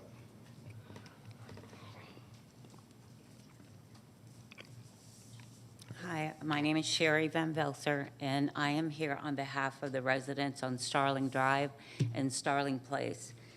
We've already submitted a petition in opposition of this application for denial. There was 30 residents, and we believe that this is the wrong site for this type of, not type, but this building. And it's the scope is the main thing that we're concerned about. We're concerned about the traffic. We're concerned about the noise. And I thank you for the high-tech LED lights that will be shining in my bedroom. My property, the backyard, goes right up against their parking lot. So that parking lot light, I don't care if it's a flashlight, it's gonna be bright in the dark. So those are the things that we're concerned about. And now that they've removed the buffer and are gonna rely on the natural buffer, yeah, right now it's thick, like they said, it's foliage, it's all in bloom, but during the winter, it's empty and it's open and you can see right through. So yeah, the fact that no fences, nothing, they can walk right across the parking lot over into our yard. So we are concerned. Everyone there, we've got residents that's been there 30, 40, 50 years. It's a quiet neighborhood. People, we know each other, we come out, we walk, and then you got noise and traffic that's going to be coming in. So we are concerned, and we would really like for you guys to oppose this. We didn't oppose the meditation center back in 2012. There was no problem with the meditation center in 10 acres. This is not a meditation center, a 3,300 square foot building with, 40 parking lot. This one is now 10,000 square foot building and 100 spaces for parking. So the scope is just bloomed and blossomed. It's going to take over the neighborhood. It's no longer going to be that quiet neighborhood. And we think that a residential building would be much, much more fit. There's commercial property down the line within a mile, Factory Shoals. There's several churches over there. That's within a mile and a half. And I think it would be better suited for them as a community. They could serve the community better. They could grow all they want. They could offer food banks, schools, whatever a church could provide. It would be well suited in a different area. Question? Oh, well, that's not that time yet, but if you, it's your time to talk and we're listening to you, so. Yeah, let me see if that's it. Yeah, pretty much. It's not so much that it's a church. Nobody objected to the meditation center. In 2012, we all got together, we talked about it, no problem. This is a lot larger scale, a lot comes with it, expansion, and if we would have objected to the meditation center, maybe we wouldn't be here now. So if this gets passed, where we're going to be in 5 years. So we'd like to really see it denied at this point and not have to deal with it later on. Thank you. Thank you. Now I'll turn to Commissioner Hughes. Thank you, Chairman Vaught. If I could have DOT staff come up.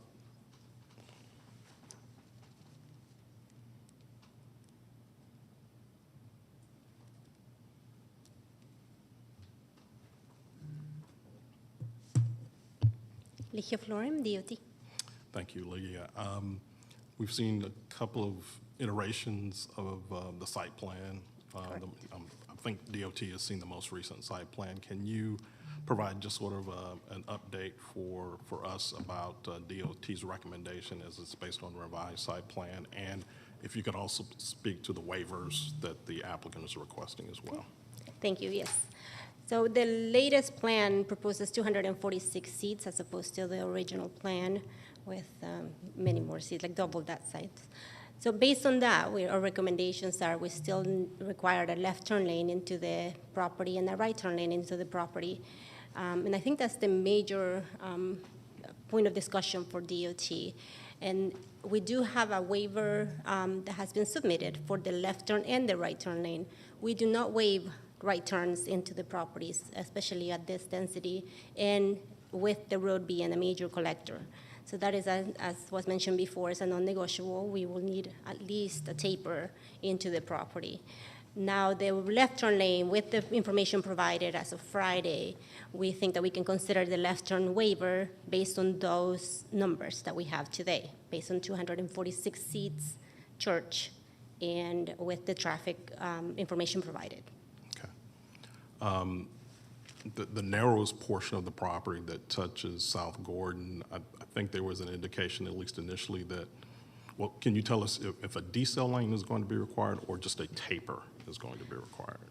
The diesel lane is required. However, we will consider the taper, and given that it is a major collector, and with the amount of traffic that goes through this road, and being a 40 mile per hour, we will require at least 100-foot taper without the storage. If they provide storage, we will consider less taper, but like 75 taper and 75 storage, but at a minimum, 100-foot taper will be required. So with that, if that's the case with the taper, is there a need to actually acquire additional right-of-way? Do you think there's enough right-of-way that exists now in South Gordon where they wouldn't have to acquire any additional right-of-way for the taper? Well, based on the information right now, I don't have a topographic survey of the property, but it looks like the existing right-of-way is enough for them to widen the road, the 11-foot of the right turn, the taper or the right turn lane into the property. Of course, it might be, topography might be against them. I don't know what, it seems like the next door neighbor is pretty flat, but their property drops down, so they might need retaining walls in order to achieve that, so that they don't go into their property, but that's up to them to come up with their site design. And then just in terms of just overall traffic generation for the proposed use compared to, let's say, a 20-lot subdivision, can you kind of characterize which you would expect to have generate more traffic? Oh, that's a good question. I don't know if I can go into the technical aspects of both.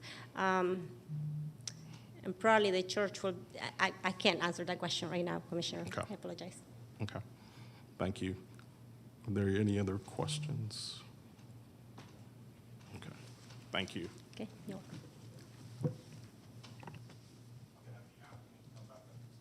Have the applicant come back up.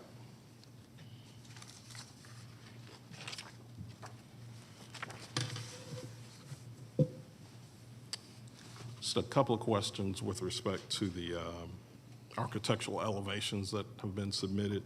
Could you kind of describe what type of architectural materials you anticipate being used?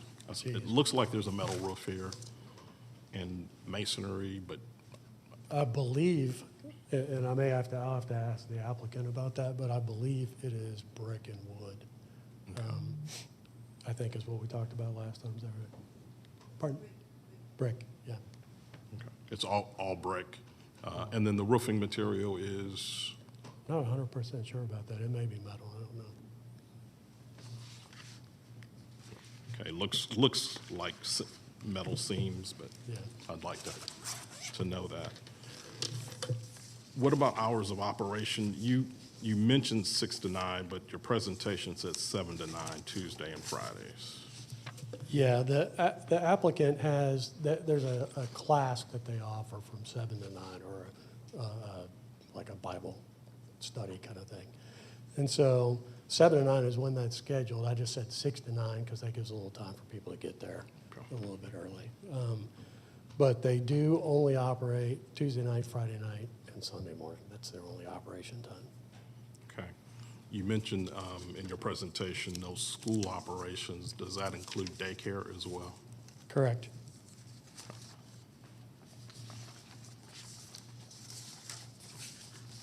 Okay.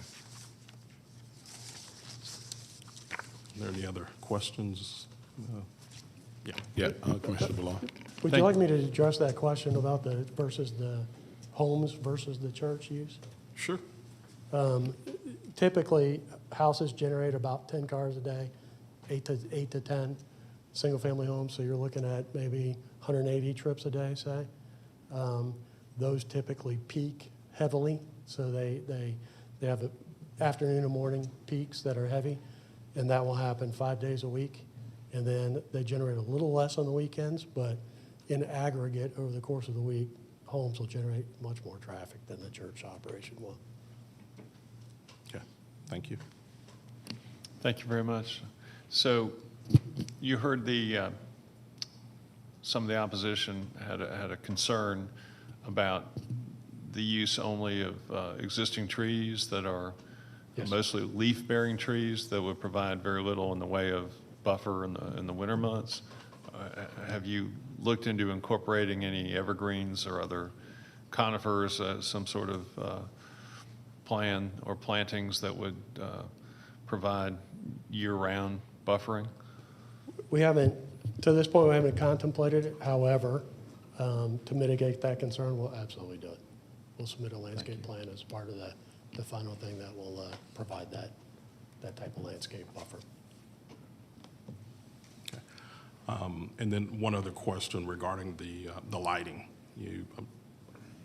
There will be lighting, obviously, in the parking areas, LED lighting, and it would be, I guess, environmental or shoeboxing type so that the illumination will stay on site. Correct. I'm just curious, how tall are the lamps, the posts themselves? Gosh, I don't remember. I'm thinking they're 14 feet maybe tall. They're not, they're not super tall. And yes, they're directional, they'll be shrouded. And your requirements limit how much light can spill over your site design requirements, so we'll follow that. And I asked for that specifically to have a comparison, the height of the post versus the height of the existing tree line or canopies that's in the area.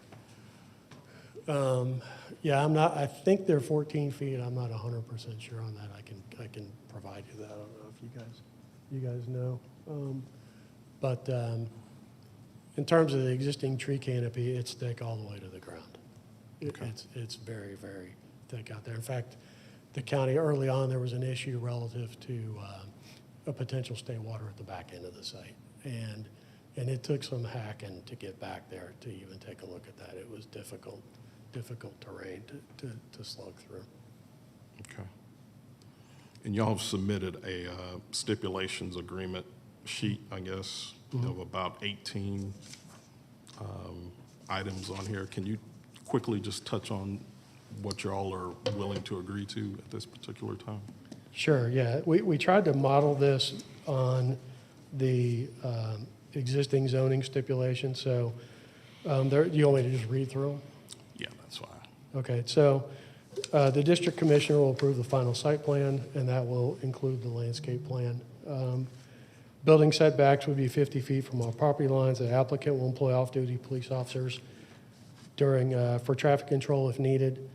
We identified that the natural landscape buffer would be maintained. However, based on conversation today, if we need to provide some more buffering along the driveway and along a couple of the property lines for homes, we can do that. The final elevations will be submitted to the district commissioner for approval.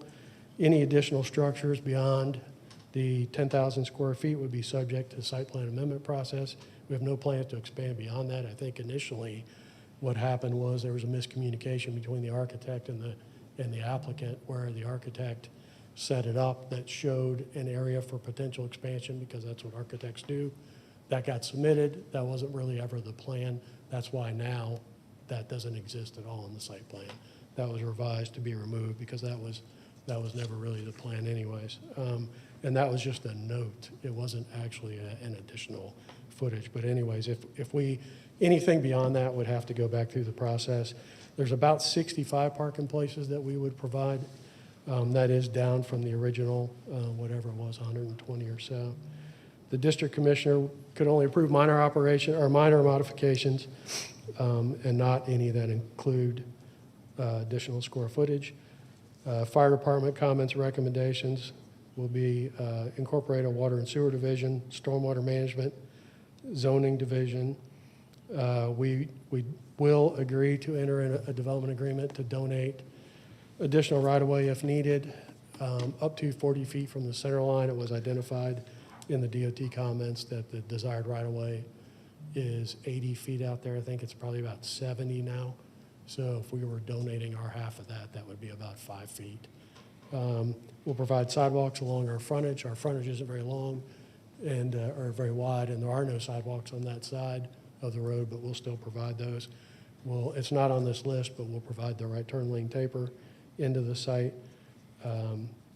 We will provide lighting that mitigates off-site spillage, and the signage. There was some conversation at the last meeting about electric signs and such. None of that will be the case. It will be brick and wood signage up front on South Gordon Road. Okay, thank you.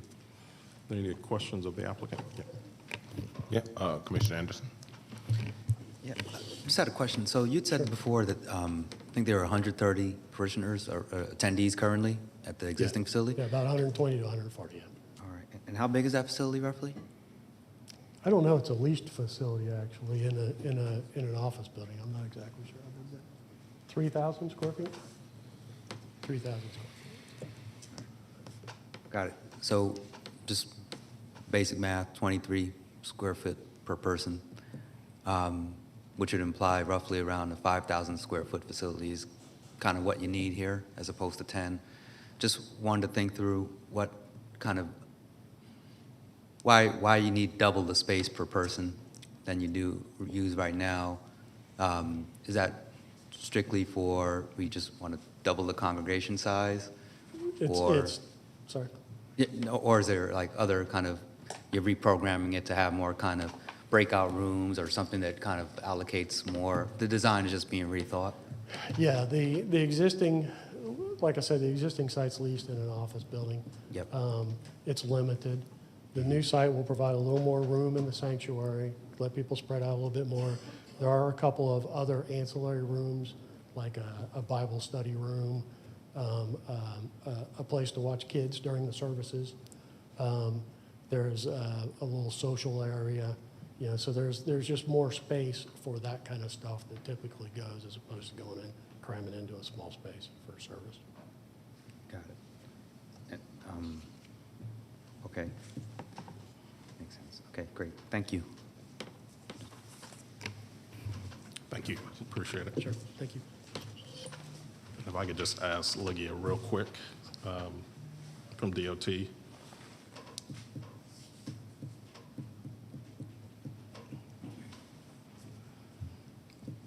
You heard the applicant just kind of characterize his interpretation of what he thinks the traffic generation impact would be from a subdivision versus a church. He said 8 to 10 trips per day. You have a comment on that? I will agree with that. And Does that seem reasonable? it seems reasonable, yes. Okay, all right, thank you. And then question for zoning and John Peterson. John, could you just provide staff's recommendation with respect to this case? Sure. The staff did recommend that the application be approved subject to department comments. And one of the comments that we did make on a recommendation that they meet the 35-foot landscape buffer, except for where the driveway may encroach.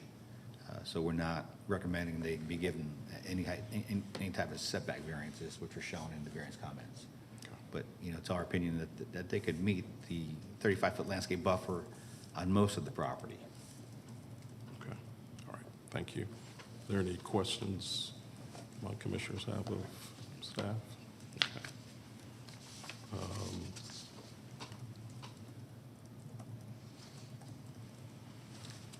So I've thought about this and labored over this for a moment, and well, let me step back. One other question for staff. This is considered a special exception use, correct?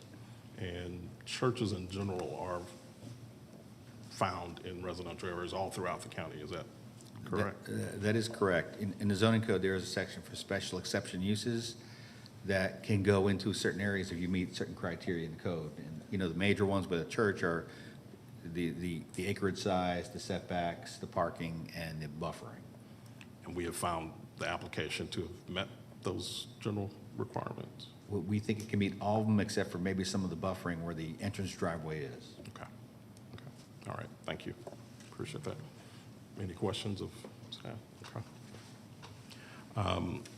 I've had an opportunity, obviously, to study the application, study staff's recommendations, and certainly take into account the community's concerns.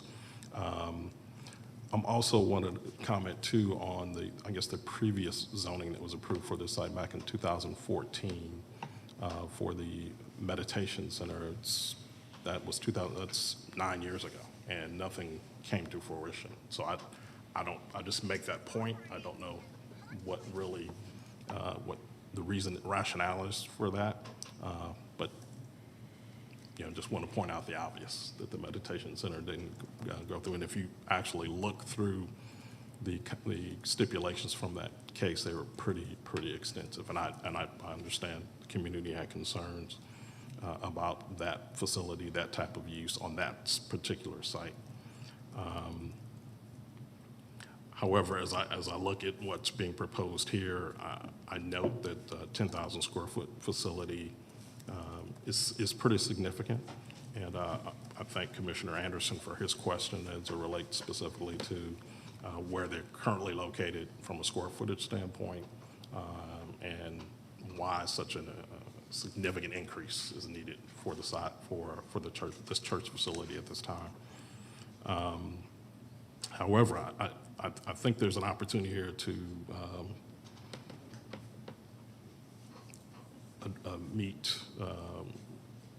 in moderation everybody's concerns, or perhaps compromise here. And so I'd like to offer up a recommendation that we consider approving this request, or recommending approval of this request, subject to some changes or some recommendations that I have. I note that there's a June 25th, 2023 stipulations agreement, and the applicant went through that, but there are a couple of changes I'd like to add to that. I've numbered these for the clerk's standpoint. So item 1, which is District Commissioner to approve final site and landscape plans. Items 2, 3, and 4 will remain the same. Item 5, applicant will submit final architectural elevations to the District Commissioner for approval.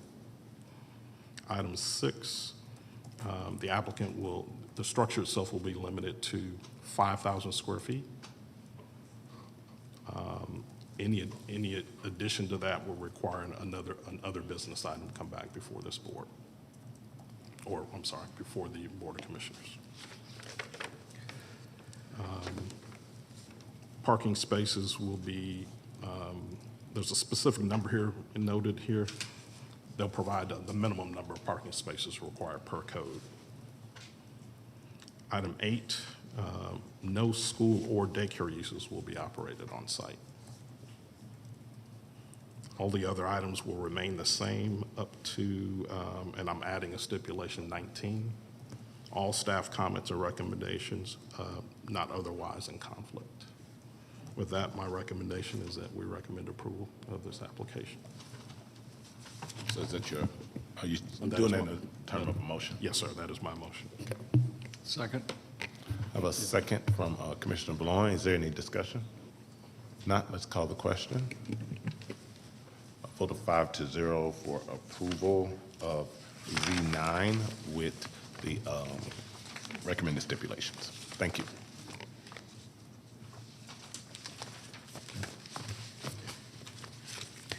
Okay, next item on the agenda is rezoning case Z18 of 2023, Icon Renovations LLC. Request a rezoning from R20 to RA6 for a townhome subdivision in land lots 770 and 769 of the 19th district. The property is located on the east side of Shady Side Road and on the north side of Hurt Road. Is the applicant present? The director of the applicant is here. Is there anyone here opposed to representing case Z18? One. Let the record show there's one person opposed. All those who wish to address the board, please come forward to be sworn in.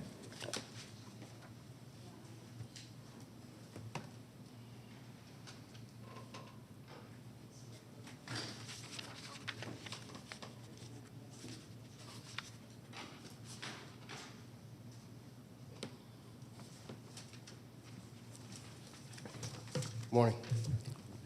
Corey Fields with Icon Renovations. Apologize, I don't have a presentation for you, but the property is a 5-acre parcel at 2040 Hurt Road. Most of it, the frontage is on Shady Side Road, which is where we're proposing the road be cut in to accommodate a 17-unit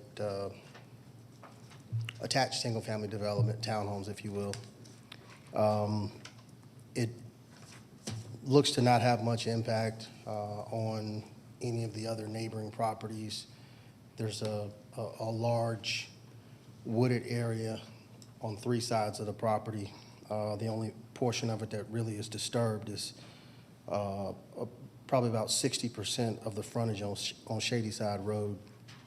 The rest of it will remain mostly green space and pretty much wooded, heavily wooded. These would be 1,700 square foot townhome units, 2 stories, hardy plank siding material, 2-car garages. Pretty typical for the area. Anywhere from mid to high 300,000s selling price.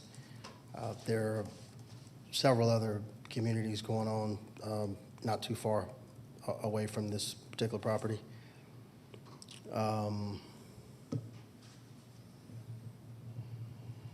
We have seen the recommendations from the various departments and don't have any objections to any of them. Department of Transportation, Water and Sewer, and everyone else, we could comply with all of their recommendations. Aside from that, I don't have much else. Okay. Yeah, you're free to sit down until we call you back Okay. up. We'll Thank hear you. from the opposition.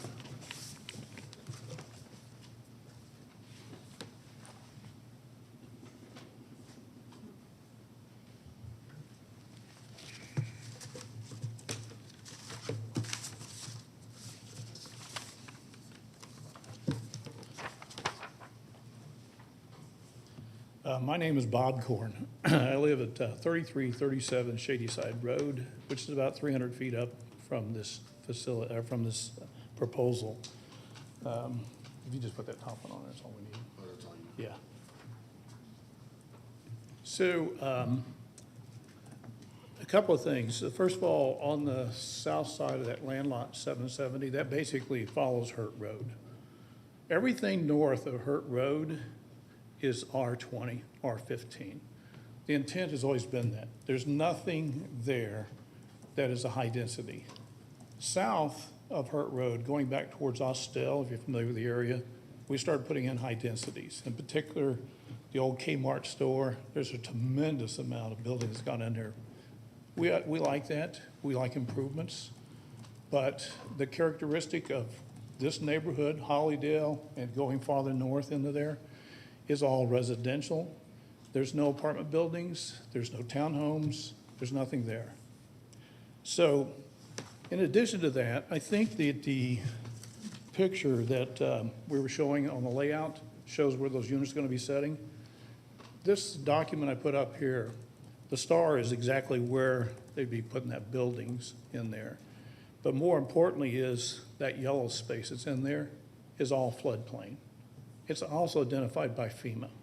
More importantly is what the impact of, this is the Ole Creek Basin, which feeds into the Sweetwater Creek Basin. And this is where we had our major flood about 10 years ago. And I want you to take this in consideration because the more non-permeable soils that we take away, the more this is going to impact everybody south of there. Now, for me, I love improvements, but I just don't think this improvement is the characteristic that we need there. And on top of that, it's going to have an environmental impact. If you look up there at the top, you'll see a kind of a little triangle wedge. That's my area right there, 6.6 acres. I kind of consider myself the gatekeeper of that environmentals there. So do my neighbors. All of us carry about 5 to 6 acre tracts in there, and we take care of that. We make sure that that remains a buffer zone. We make sure that the drainage in there is working correctly. Now, let me give you a little background about me. I have lived there for 46 years. I got out of Vietnam War, and I came there to live, and I've had that place ever since. That little spot that we're looking at doing that build on was owned by Mr. Inslee. He built that house in there in 1946. His son, Jimmy, he and I got out of the military about the same time. And that's when I came to live there and met Jimmy. Jimmy moved across the street. I've known him until he passed away for at least 40 years. I know this area very well. I know exactly what happens in here on the flooding. And over the years, we have seen the flooding start. When I first moved in there, maybe once a year, once every 2 years, it floods all the way up on what you see in that yellow areas. It floods that all the time. What's happening now, though, is we're not seeing it once a year, once every 2 years. We're seeing it 3 times a year. I've already had 2 floods this year in there. I've had one, well, back up this year, in the last 12 months. I had one during the wintertime. I have a dam and a pond in there. It actually breached the dam, came over the top of the dam in there. So that floodplain in there is very important to all of Cobb County. It's important. And I think you need to really take a good hard look at this. Now, I want to point out a couple other things on the legal side of this. I believe it's chapter 34 of the Muni Code in Cobb County talks about Cobb County easements that are within a floodplain. I may have the chapter wrong, but in there, you cannot grade, you can't do anything in those easements. There's a set of power lines and a sewage line that comes through Georgia Power that we give that right of way in there too. And the large sewage lines heading down along that Ole Creek Basin, heading on into the Sweetwater Basin into our treatment. So they can't grade into that. Also, the height has to be 941 feet above sea level. And if you look at that little tiny white spot there, that's the only place they can build. And you can't disturb those other soils. So I'm recommending to deny this, and I think it just doesn't meet the behavior and characteristic of what the neighborhood is. And I think adding an apartment building down there in the future is going to degrade the community on top of this.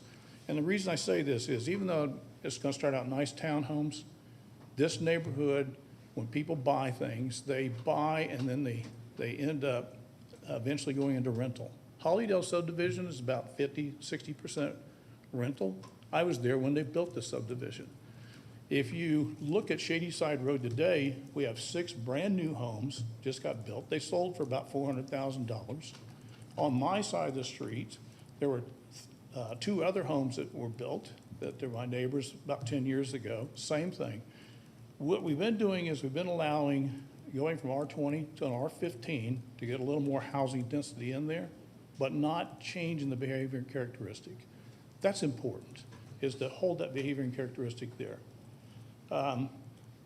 Hollydale is improving. It has been a crime-ridden place. It started out nice neighborhoods and it's deteriorated into drug trafficking in there. We've worked hard at getting that out of there. Marietta Cobb Smyrna Task Force lives in that area. They have arrested many people. We continually watch for the drug dealers and move them out of there. Not only that, just to kind of give you an idea how bad it is in there. And the reason I want to bring this out is because if you put in something that can go more apartment-looking buildings and start degrading in the next few years, that's going to add to the problem. But those power lines, they use that to traffic the drugs down to Traymore Park. And Traymore Park is well noted of having a lot of problems in there, including the graffiti and the rest of that. So again, I want and recommend that you guys take and really consider to not move this forward in there. I really think that house residential needs to be in there. The builder, I'd be happy to work with you on a couple of other ideas. The other adjoining land, I think, has an opportunity in there of being acquired. You could probably put 3 houses in. That'd be $1 million in retail, versus throwing in this thing here. So the last thing is, I'm going to leave this here. I'll leave it with the clerk. I got some. FEMA has a set of best practices, in particular for this area. So on the back of that will be the FEMA best practices for floodplain. You may want to, if you haven't read it, you may want to reread it, or I'm sure you probably have looked through it, but take a look at that. Also, I want to ask you to take in consideration the grading of easements that are in floodplain, that you can't touch that soil. I take that myself to be very careful about what I do on my 6 acres out there, what I do with it and what I don't. And then I think the other side is that, let me say this in the last minute, I like to be transparent and share what my thoughts are. And I'm thinking that if this proceeds, my thinking is to look at this a little bit differently in what can I do in injunctive relief, and more importantly is the fiduciary responsibility of the county, and in particular, if you're not familiar with what's called a writ of mandamus. A writ of mandamus is when we can't follow our own rules, guidelines, and laws and ordinances at a government level. A writ of mandamus then can go to a federal court and then mandate the government to follow those rules. So I don't know where we're at with that, but it's something that my thinking is at right now. And I'd just like to make a strong recommendation that we do not proceed with this. Thanks so much for the time. I appreciate it. Have a wonderful day. Thank you. All right, this is in District 4 as well, so I'll turn it to Commissioner Hughes. Thank you, Chairman. If I could have the applicant come back up.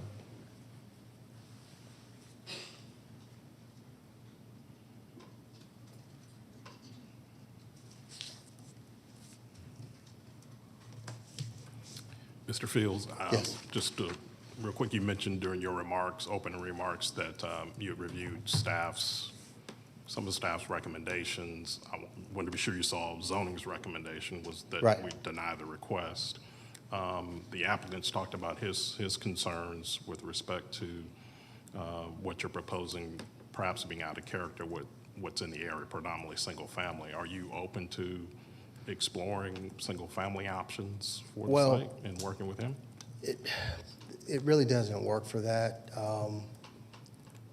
But to address his concerns, the star right there is more than enough space for us to put those units in there. We will not touch any of the floodplain.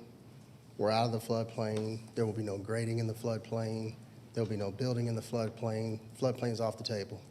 So the star area right there is the area that's grade, completely out of the floodplain, and very much buildable, okay? It doesn't necessarily take away from anything else that's going on. Again, like I said, the only place that you're really going to be able to even see the units, you see 8 units on the back side of Shady Side. I'm sorry, 6 on the side of Shady Side. That would back up to the sidewalk, and there would be landscaping and buffering right there. But the rest of it is surrounded by the floodplain, which is what we're not going to be impacting at all. We're not going to be in the floodplain. We can't be in the floodplain. So that goes away. These are not going to be rental units. They're, close to $400,000 townhomes that are in line with what's going on in the area as well. So the single-family individual units doesn't really work. We spoke with DOT about the number of driveways. If we got the same zoning and went with detached single families, they were opposed to having a lot of driveways going up and down Shady Side. So this was the best option to come in, just one little in and out with a cul-de-sac. Most of the units are on the back side, well into the property, and the other units are on the Shady Side portion of it. So there's very little impact.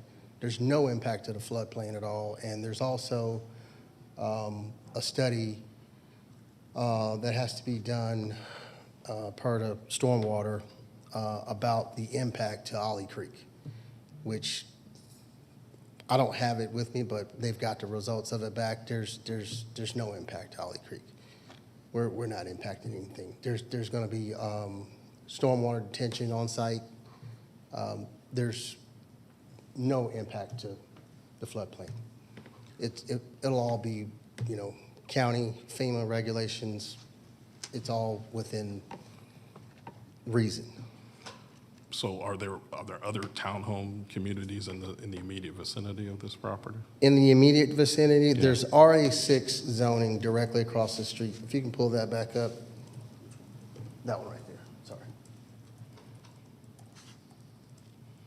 That neighborhood to the bottom right, that's the same zoning, RA6 is what we're trying to get. But those are single family homes. Correct. On a lot though, not attached product like you're proposing. Correct. So they're not really the same. They have the same zoning, but different product. Well,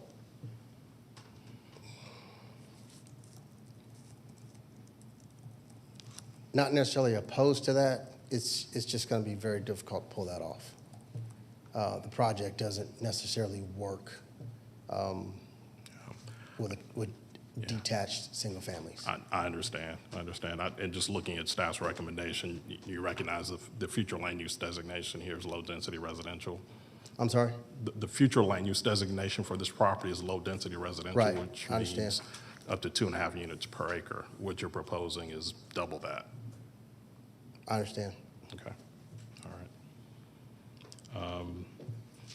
Yeah, and I appreciate your response and remarks. I don't have any other questions for the applicant unless my fellow commissioners do.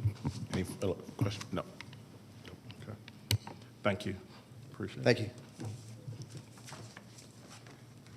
I think in light of reviewing the applicant's, in light of reviewing the staff's report and hearing the community's concerns, my recommendation is that I would move that we recommend denial for this application as submitted, and that would be my motion. Second? I have a second from Commissioner Boulogne.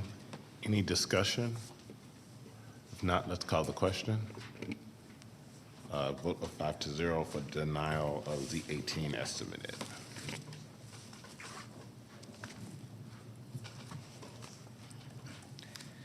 Mr. Chairman, Board, the next zoning case also has a companion special land use permit with it. Will it be the board's desire to hear both cases together and then just make separate motions on each case? I would think so. I'm going to look at Commissioner Hughes and make sure. Yes, that'd be fine. Okay. Yes. Thank you.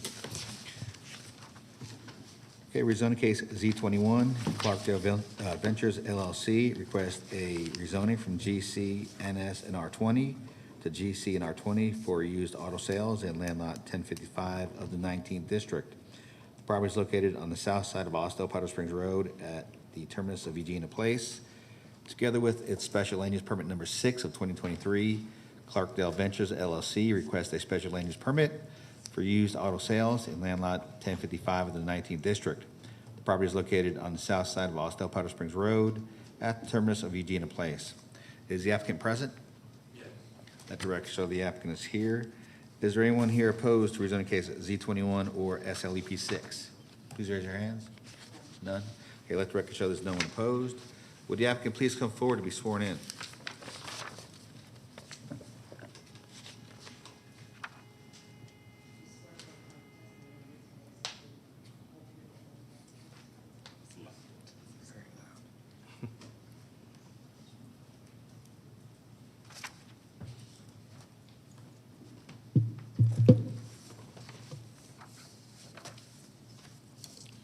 Good morning, I'm Robert Hoffmeister, representing Clarkdale Ventures. As was stated, I have an application for a special land use permit for one property and rezoning for an adjoining property. My goals are to clean up the environment, restore the property, to serve our community we work and live in, improve the quality of life, and stabilize the property values. So I'll address each property separately for each item that I'm requesting. 4622 Austell Powder Springs Road. I purchased that back in 2018. It has 4 buildings built in 1983. Building 100 is up front and originally was approved for an auto dealership. The prior owner had the tenant move out and reverted back to the current zoning because they were vacant for more than 6 months. It's zoned general commercial and auto dealership is not a permitted use, but auto brokers is. Currently, there are several auto broker dealers in that building. Buildings 200, 300, and 400 are in the back, and they are currently occupied by auto repair shops, and that's a permitted use. So I'm requesting to reinstate the auto dealership as a permitted use for Building 100. So far to the property, when I purchased it, there were prior tenants and the current tenants that were releasing regulated substances into the environment. After I purchased the property, I had all those tenants removed. And then they cleaned up the property after they took out their belongings. I removed 2 dumpsters, 40 cubic yards each of contaminated soil, 22 dumpsters, again, 40 cubic yards each of debris, 500 tires, and over 200 unregistered vehicles. I successfully completed the Georgia Environmental Protection Division Brownfield program to clean up the environment. And I received a letter March 13th, 2023, providing brownfield limitation of liability under the Act to all releases addressed in the report that I submitted. And then I also renovated all 4 buildings. The property next door, 4632 Austell Powder Springs Road, I purchased that back in 2019. And the front half has a single-family home built in 1953, which I occupy. And the back half is a gravel parking area that was used by tenants in the adjacent property of 4622. The current zoning is R20 and a portion up front, and then in the center is neighborhood shopping, and then in the back again, R20. So I'm requesting that the zoning be changed to have R20 in the first half, where the single-family home is, and the back half to merge into the general commercial zoning to the property next door. And for this property, I removed 60 unregistered vehicles that were stored in the back parking area and cleaned up all the debris, and currently that space is vacant. No new building construction is proposed for either property, and I was just asking we can complete the project to restore it back the way it was. And that's my case. Thank you. Thank you. With no opposition, this is in District 4, so I'll turn it back to you, Commissioner Hughes. Thank you, Commissioner. If I got to have the applicant come back up, I'm sorry.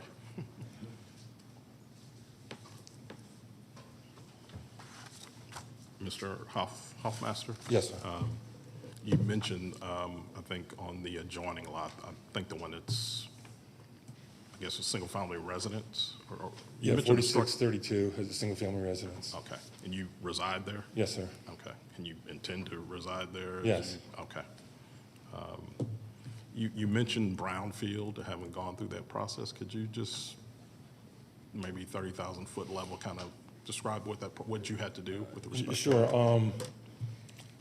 You have to do that prior to purchasing the property, which I did, and you have to submit a report with findings if there's something there. And so I hired a Genesis Project, an environmental firm, to come out, and they found contamination. So I went through the program, and they did soil borings, drilled wells to test what the chemicals were there. There's quite an extensive report. And in that report, I had to submit a plan to clean up the environmental waste and all the debris. So I followed the state of Georgia's protocols to clean it up to meet their standards. It was a 4-year process, but I completed it. And what enables that to happen is now a bank can loan on the property. It cleans up the environment so nothing else further goes out into the water or the soil. And also provides a liability protection. So if something happens in the future that we're unaware of, and I already addressed that the state of Georgia would protect the owner from liability for a lawsuit. Because otherwise, what would happen with the property, nobody would want to buy it. It would just sit there, and then eventually would be taken over. And I bought it through a bankruptcy, so the state already pretty much had the property. I'm sure by now you've seen staff's recommendation. Have you had a chance to look at some of the conditions that they're? I didn't receive anything. You have not seen them? Okay. But in the meeting that I had, I believe I addressed all their concerns. Okay. Just a couple of things, just so you're aware, the final site plan would be approved by the district commissioner. Okay. Landscape buffers required as follows: a combination of a 6-foot privacy fence and 10-foot buffer interior to the subject property along the western and northern property lines adjacent to the residentially zoned property to the west.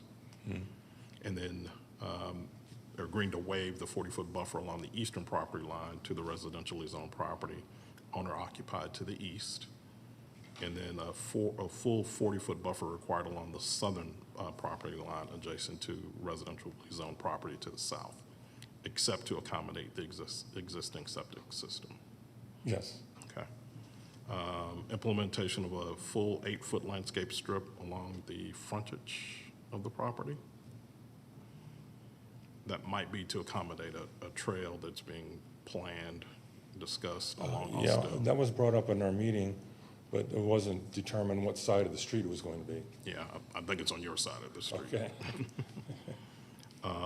All cars have to be parked in marked parking spaces, no junk or inoperable vehicles on the site. Yes. No outdoor storage except for used vehicles. Yes. No parking or unloading in the right-of-way. No parking or maneuvering of vehicles on any surface which is not hardened and treated. All vehicle repairs have to be done inside the buildings. Yes. All exterior lighting has to be designed to eliminate any stray lighting onto adjacent properties. No outdoor speakers or sound systems. Fire department comments, water and sewer, stormwater, and DOT comments and recommendations. So that would all be part of this if we were to move forward on this. I just want to make sure you're aware of that, these conditions. And now I'm aware. I did remove 2 telephone poles that were up in the front that had lights on them. So those lights have been removed. Okay. All right. But no, I didn't receive that at this time. All right. But I'll take a look at it, yeah. Do any of my fellow commissioners have questions for the applicant? Okay. Thank you, sir. I appreciate it. Okay. If I could have Lygia from DOT come up.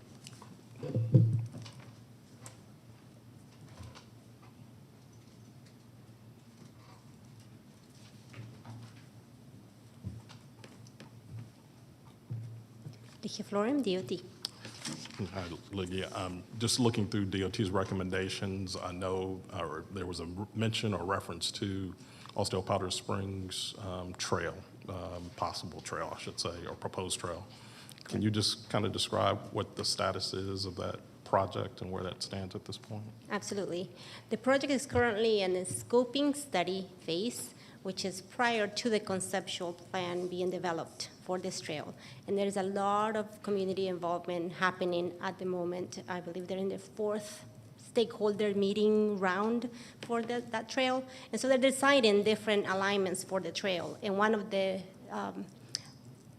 alignments is along this side of their street. So it hasn't been set in stone, but however, that is the most feasible side of the street to put the trail at this moment. And there are several, like I said, trail alignments being considered at the moment. And then after the scoping study is finalized, we will have a conceptual plan, and then it will move into design and eventually to construction. Okay. And your current recommendations reflect the potential for that, obviously being on that side of the street? Yes, sir. So, and even if it wasn't a trail there, the road is under, the right-of-way along the road is, it's not up to standards right now. So we are recommending for a donation of 50 foot from the center line donation along this property. Okay, thank you. Any other questions? Okay, thank you. Okay, you're welcome. I think after hearing the testimony this morning from the applicant and just getting some clarification from DOT, I'm prepared to offer a motion to recommend we approve this request for Z21, 2023, and then I guess I'll make a second motion for the SLUP 6, and that's my motion. And is that motion, I just had a question, to approve Z21 as how the department, with their recommendations for deletion. I was just trying to make sure what we're approving. Staff is just recommending approval. Hold on, let's see, make sure I got this right. For the zoning case, it's deletion to CRC and R20? Correct, yeah, thank you. So recommending, or move to approve staff's recommendation deletion to CRC and R20, subject to the following conditions. Okay. Perfect. Thank you. All right, we have a motion on the table. Second. Second from Commissioner Blouin. Any discussion? Not, let's call the question. So that's a vote of 5-0 for, to recommend approval for the deletion on Z21. I'll turn it back to Commissioner Hughes for SLUP. Move to recommend approval of SLUP 6, 2023, subject to staff's approval. Second. We have a second again from Commissioner Blouin. Any discussion? Not, let's call the question. Again, for a vote of 5-0, recommend approval for SLUP 6. Thank you. Okay, next on the agenda is LEP 14, Miguel Maciel. Request a temporary land use permit to allow more vehicles and adults than the county code allows in land lot 75 of the 16th district. Property is located at the terminus of Tate Creek Court, west of Bells Ferry Road. Is the applicant present? Yes, let the record show the applicant's here. Is there anyone here opposed to LEP 14? Got two? Two. Okay, let the record show there's two people here opposed. All those who wish to address the board, please come forward to be sworn in.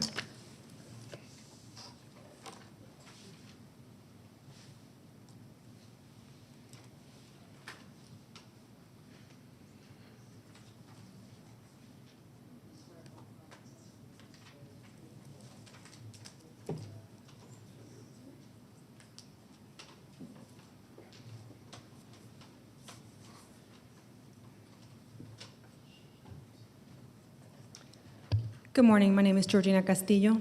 I'm a resident at 568 Tate Creek Court. The legal owner of the property is my uncle, Miguel Maciel, but the folks that live there is my mother, my sister, and I, and our 3 children combined. So there are 6 of us that live in the household, 5 adults, 1 child.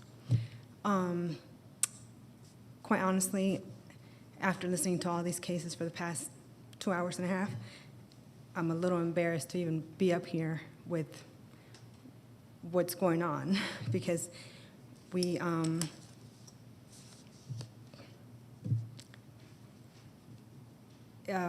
other than racism, which I hate to use that, I don't see what other issue our neighbors could possibly have on it with us, because we bother nobody, we work all the time, we're hardly ever home. The times, and you will see on your records, I don't know which one of you guys has the case, but you will see on the records that every time code enforcement has come out, because there have been numerous times that they have come out, nothing has ever resulted in a violation or us having to have to come to court, because whatever they went out there for truly wasn't something that we needed to come to court for. We could mitigate it immediately. So I'm just a little embarrassed. Our neighbors, although the complaints have always been anonymous, we have been in that property, that location since '98. They moved there roughly 2003, and since then, that's when all the complaints have started. So we obviously know who it is, but regardless of us knowing who it is, we bother nobody, say hello, wave, whatever. They've asked us, or my sister, if my nephew could watch their dog when they went on vacation. So I just find it a little hypocritical that you ask for help and stuff and then call code enforcement for whatever. At one point, the property did have a single driveway, and one of the complaints was that we were parking vehicles on not a solid ground, so we did expand the driveway. I remember at that time when we did that, we had to call a dumpster truck to come out there because they were removing concrete as well. Well, the driver, when he was backing in, he drove onto our neighbor's property on their yard, and the ground was a little wet because it had been raining, so, and it was a large vehicle. So there was, he left marking on the grass and like a hole per se. Well, they called the police on us because to them, we had to repair that damage. Well, we didn't personally go on their property, it was someone else. So even including the officer was like, they're not at fault, you need to contact the company that was out here.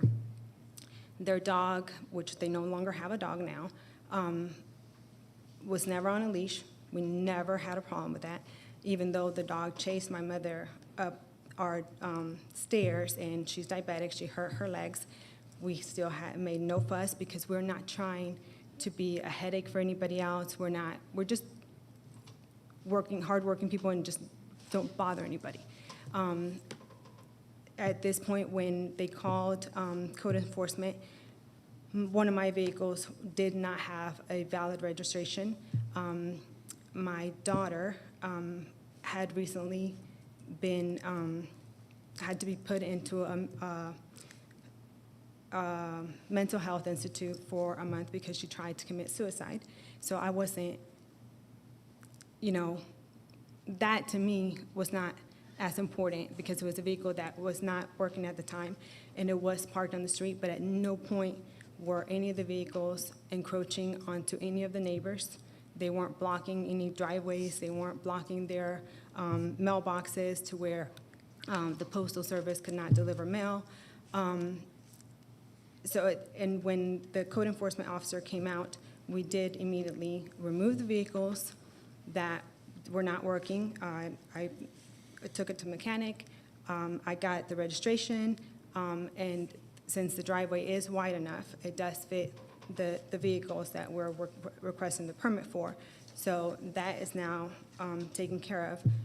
And again, like I said, I'm kind of embarrassed to even have to be exposing this, which there are, I'm sure, a lot of other issues around the county, like everything that we've been listening to, instead of us wasting a day of work and you guys' time. And I have nothing else really to say. Thank you. Thank you. Okay, we'll hear from the opposition.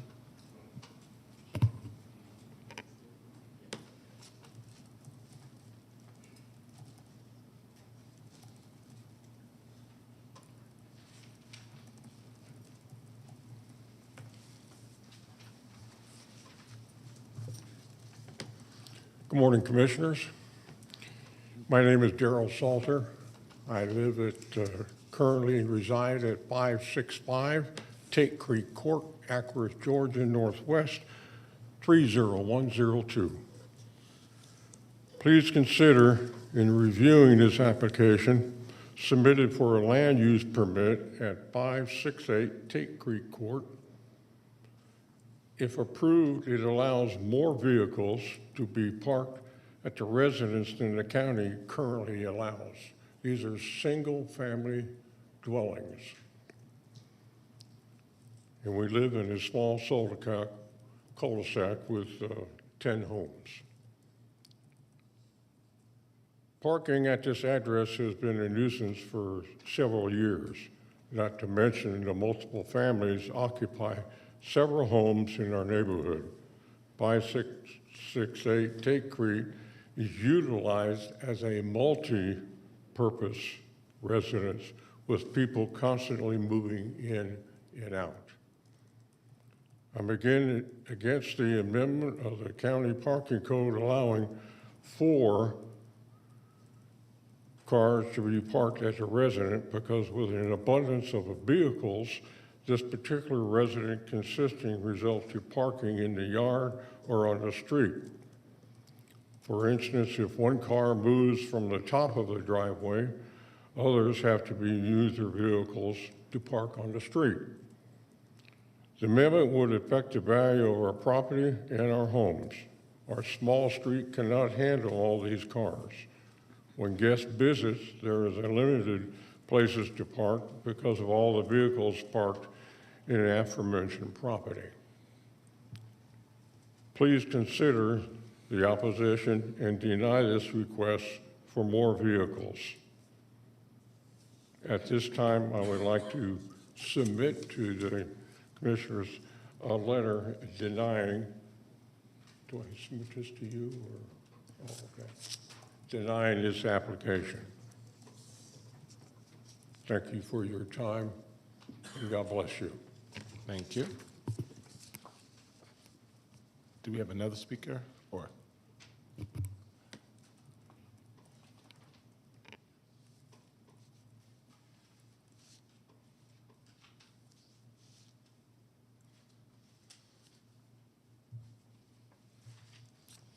Hello, I'm David Reynolds. I reside at 569 Tate Creek Court.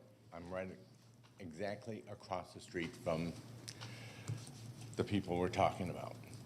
We are in a small cul-de-sac. There's 10 houses, one way in, one way out. There's 5 houses, of which the 3 of us are on the cul-de-sac. Mostly everybody cannot park in front of their house because there's not enough room to park and get your mail. So we either have to park in front of other people's houses, like the lady had said, she had 2 cars that were not tagged, and they sat there for over 6 months. So if we park on the other side, if there would be an emergency, we cannot get fire trucks, emergency vehicles down that street. You can't even get down that street if someone's on one side and someone's on the other side. This house has at least 8 to 10 vehicles in all the time. If the county rules say there's only supposed to be 4 people living in this house because of the square footage amount, she already told you that they're over that amount. There's only 4 cars allowed in the driveway. If everybody gets an extra 4 to 8 cars in the driveway, we're talking 100 cars on this little street. We know that this is the first house that's probably come up with this problem, but there's other houses too, so she's not the only one. And that's why she talks about people calling. If you look at the record, there's been a lot of phone calls between all the different houses on the street complaining about this for years. That's why we're asking that this not be approved. It's crazy. There's too many people moving in and out of this house constantly. There's U-Hauls. There's different things going on. There's a shed in the backyard, that's a 12-foot shed. There's a shed in the backyard that's like a 20 by 40-foot shed. But yet there's only 4 people or 4 adults living in this house. So if we already have 4 to 5 cars, where are the other ones coming from? That's why we're asking it to be denied. Thank you. Thank you. I think that were all the speakers, and so this is in District 3, and so I'll turn it to Commissioner Dance to lead our discussion.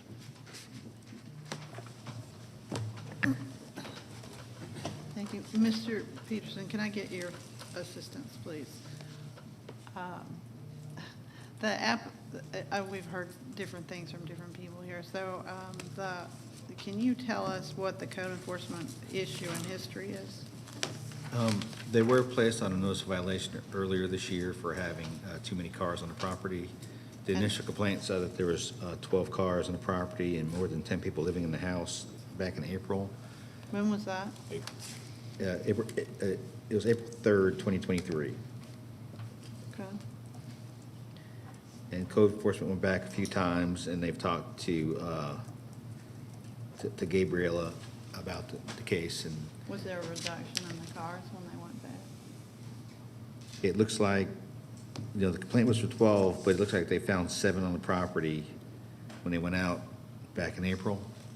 And currently there's 8 cars and 5 related adults in the house. Currently, what's that mean? Per the application. Okay. But that's different than the testimony, right?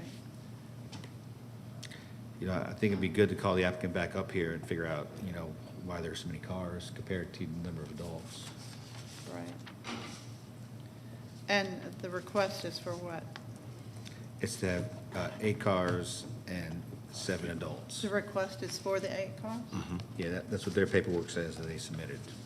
Okay, but that's different than what we've heard, so, yeah. That's what's on that. Yeah. Okay. So if the applicant could come forward again.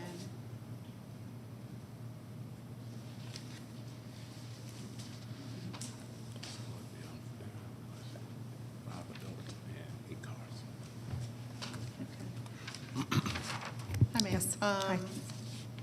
So as I heard your testimony, you talked about there was 5 adults and 1 child. 5 adults, 1 child. Mhm. Okay, is that a permanent status, or is That is a permanent status. fluctuating? That is a permanent status. Okay, and so who actually lives in that residence? So my mother, And what is her name? Norma Ortega, Okay. And Gabriela Castillo, which is my sister, your sister, okay, her son, Julio de la Cruz, okay. myself, Georgina Castillo, my daughter, Sofia Castillo, she's 19, and my 4-year-old daughter, Adelina Trejo. So you got 2 daughters? Yes. So are y'all, you're not the owner of the residence? are No, you? my uncle is the owner of the residence. He does not reside at the residence. He does not live there? No, Okay, so how long have y'all lived there?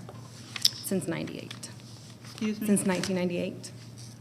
1998. Mhm. Okay, so I know that you heard the testimony here and also the information from the complaint that there was 8 to 10 vehicles present on the property. I heard 12. At no time have we ever had 12 vehicles at the property. You cannot fit 12 vehicles at the So property. how many have you had? We have 8 vehicles.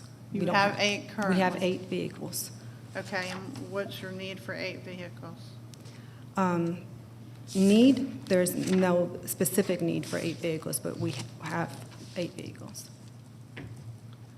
Okay, so on your occupants, how many occupants in the home are of driving age? 5. Okay, and who would that be, your mother, your sister? Everybody but the 4-year-old. Okay, So my mother, my sister, my nephew, my daughter, and myself. Okay, and how many of those folks are students? My nephew just graduated. He had early graduation. He graduated in December, and he just walked in May. So neither one of the kids are students, except for the 4-year-old, which will be starting pre-K. Okay, and so what are the vehicles used for? Work and personal. The U-Hauls that my neighbor is referring to, when the code enforcement came out, I did tell him that I have a decor business that I do every so often. The shed. I'm sorry, can you speak I have up a little? decoration business that I do decorations like once a month. The shed is not 40 by 20, which he said is 16 by 20, which we did have a permit. That was one of the reasons code enforcement was. Okay, well, I don't want to get off on another Okay. trail, so we're not really here to talk about the shed at this time, but about the vehicles, so. Okay, So where do you keep 8 vehicles on the property? on the driveway. There was 2 vehicles. One was not registered, that was parked in front of the house on the street. But since the code enforcement came out, both vehicles were moved. The one vehicle that did not have a registration is now registered. But all vehicles are on the driveway. Who are the vehicles registered to? My mother, my sister, and myself. Your mother, your sister, and who? Myself. Your daughter? Myself. Yourself, okay. And so how many vehicles do each of you have? I have 3 vehicles. My sister has 3 vehicles, and my mother has 2 vehicles. Okay, and what are your 3 vehicles? What is the use of those 3 vehicles? Well, one is for my daughter, one is for myself, and we have an extra vehicle.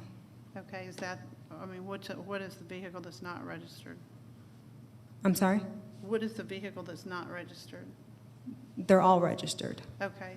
So At what you were one talking point, about, 4? at one point, I didn't have a valid tag or registration. That vehicle is now registered, is not on the street anymore. Okay. So that vehicle's not on your property at all? It's on the driveway. It's parked on the driveway. And It's who's not that on the owned street. by? I'm sorry? Who's that owned by? Me. Okay, so that's one of your 3? Yes. And that's the extra? Yes. Because it's not, what, tagged or not? It wasn't. It was not. It is now. It is currently? Yes. Okay. All right, and your sister's 3 vehicles, what's the purpose of them? Well, one is for my nephew, one is our work truck, and the other one is her extra vehicle. All right, and what do you mean by work truck? We have a painting and remodeling business. Okay, and when you say we, who is that? My sister and myself. That is what we do for a living. Okay, and then how many vehicles did your mother have? 2? 2 vehicles, And what are the purposes of those? work and personal. Is the work vehicle from a business? or- No, just going to and from work. It's a older Dodge truck. It's a little tiny truck.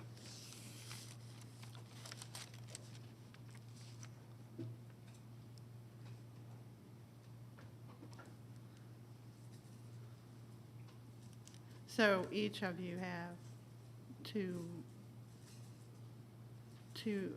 each of you has an extra vehicle, right? Correct. 3. Okay. And now I want to ask again, your testimony is that, well, let me ask your testimony. Have you ever had 10 people in the house? No.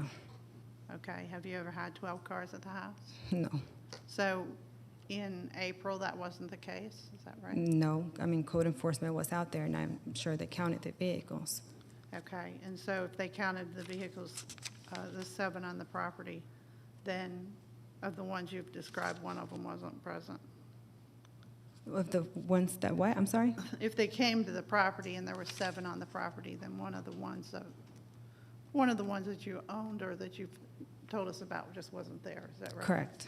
It was probably in the garage. My mother's vehicle is in the garage at all times. Her extra vehicle is in the garage at all times. Okay, so one vehicle is garaged Correct. at all times? Yes. How much room is there in the garage? For how many vehicles? One. Okay, and how do you handle making sure that these vehicles remain in the driveway? Well, the vehicles that are extras, we leave them at the top of the driveway, and the ones that that we normally use are the ones that are closer to the end of the driveway. Do you have any photographs that indicate how you use the driveway? I do not. Okay. But we do, the driveway is a wider driveway, so you can fit 2 lanes. And so your request to us is what? I'm sorry? What is your request to us? To allow the extra vehicles on the driveway, on the property. To allow all the vehicles that you Correct. own to remain at the residence, is that right? Correct.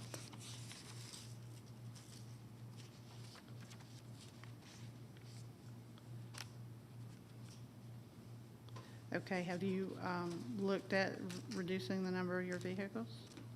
Have we considered reducing the number of Yep. vehicles? No, we have not. Okay, would you? If we had to, yes. Okay, anyone else on the board have questions? Other questions? I have one, and you kind of started talking about it. So can you talk to me about, okay, so the personal cars are at the top of the driveway normally. When you have to utilize one of the personal cars, can you kind of explain how you Yes. how y'all do it? Are any cars left on the street or in front of other homes? Like how is the movement per the cars? No, since the issue with code enforcement, at one point we were leaving 2 of the cars, which were my daughter and the vehicle that was not tagged was on the street, and then either my daughter or myself would park behind that vehicle. Since that, we stopped doing that, and now if we need to move one of the vehicles that are at the top of the driveway, then everybody moves their vehicle and then goes right back up the driveway again. No vehicles are left on the street anymore. And the only times that we did park on the street was not blocking anybody's driveway, not parking in front of their immediate property, and definitely not blocking mailboxes, because everybody needs their mail, so we were not going to block the post office from getting mail to people. Okay. Sorry, thank you for that. Also, can you talk some, we heard in other testimony about the one-way in, one-way out of the cul-de-sac? The what? The one-way in and the one-way out of the cul-de-sac? Mhm. And so I'm just trying to get an understanding of when cars were parked on the street, did that block the street? Like, so if the It cars did parked, like throughway traffic is what I'm really trying to get to. Two-way traffic, no. So if I was parked on that side of the street, yeah, it would just be just one way. They would drive around my vehicle. Commissioner Blown. Thank you, Mr. Chair. Just one question. If a requirement was placed on you that you not park any cars on Tate Creek Court overnight so as to avoid inconveniencing your neighbors unduly, would you be able If the to, requirement was to not park the vehicles on the property or on the street? on Tate Creek Court on the street? They're not there anymore. Would you be able to comply with that? Yes, because we've been complying without even the requirement. We've been doing that since code enforcement came out. Thank you. Mhm. You have a question? Commissioner Anderson. Great, thank you. So I just wanted to make sure I had the count correct. So you have, your sister has a business, and you have a business, or is that just one business? We have 2. So I have a business which very seldom do it's like maybe once a month, once every 2 months, and that's where I was going to with the shed, because the neighbor talked about U-Haul. Well, what we keep in the shed is the stuff that I do for my use for my decorations, and that's where the U-Hauls come in because I don't have a truck big enough to carry or haul all my decor items. So I rent a U-Haul, and he thinks that people are moving, people are not moving. I'm working. Got it, okay. And then do you have any customers that come to the house? No, because these are either like parties, like children's parties or weddings and stuff. That's all done at their location or an event hall. I only keep my props there. Okay, got it. And then, I guess, just to reiterate, you'd said you'd be open to, it seems like there's basically three extra cars, up to 3 extra cars, potentially on the site right now, right? Correct. Okay, got it. And then, okay, so just want to reiterate, is that fair to say that if those needed to find another location or maybe be taken off-site, that is something that you'd be open to? If it's what's going to please our neighbors and the board, yeah. Okay. Okay, great, thank you. Thank you. And then back to you, Commissioner Dance.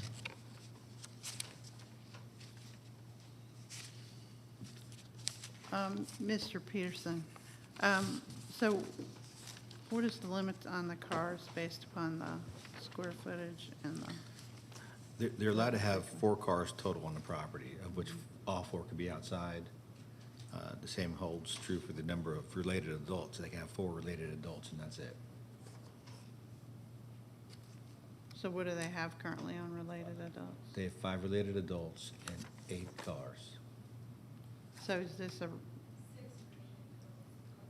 a request to alter both of those? Yes. Okay.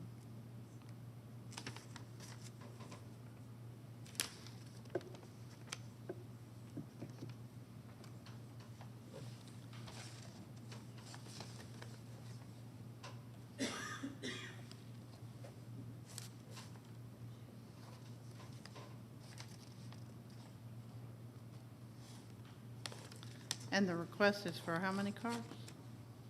8.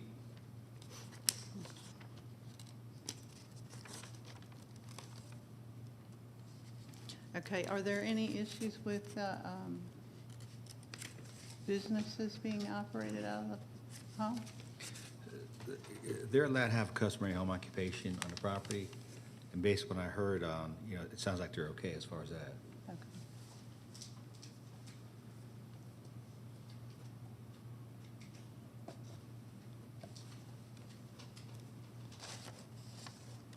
Okay, I would like at this time maybe to share some thoughts and then to invite others up here to have a conversation. I think I don't have an issue with the number of individuals in the house given their relationships. But I think the number of cars on the drive are excessive, and particularly in this area. And my thought would be you have 5 drivers and perhaps to allow 1 additional vehicle, and the others need to be not present, and there need to be restrictions on not parking the car on any vehicle on the streets at any time. So does anyone else have any thoughts on that or recommendations before I make a motion? Commissioner Anderson? So I just want to make sure I got the count right. So five adults, 1 child currently at the house, and 3 of them are extra, not the adults, the cars, and so that would bring them down to basically 1 per adult. Is that where you were heading? Yeah. Okay, just want to make sure. No, well, now I have to clarify.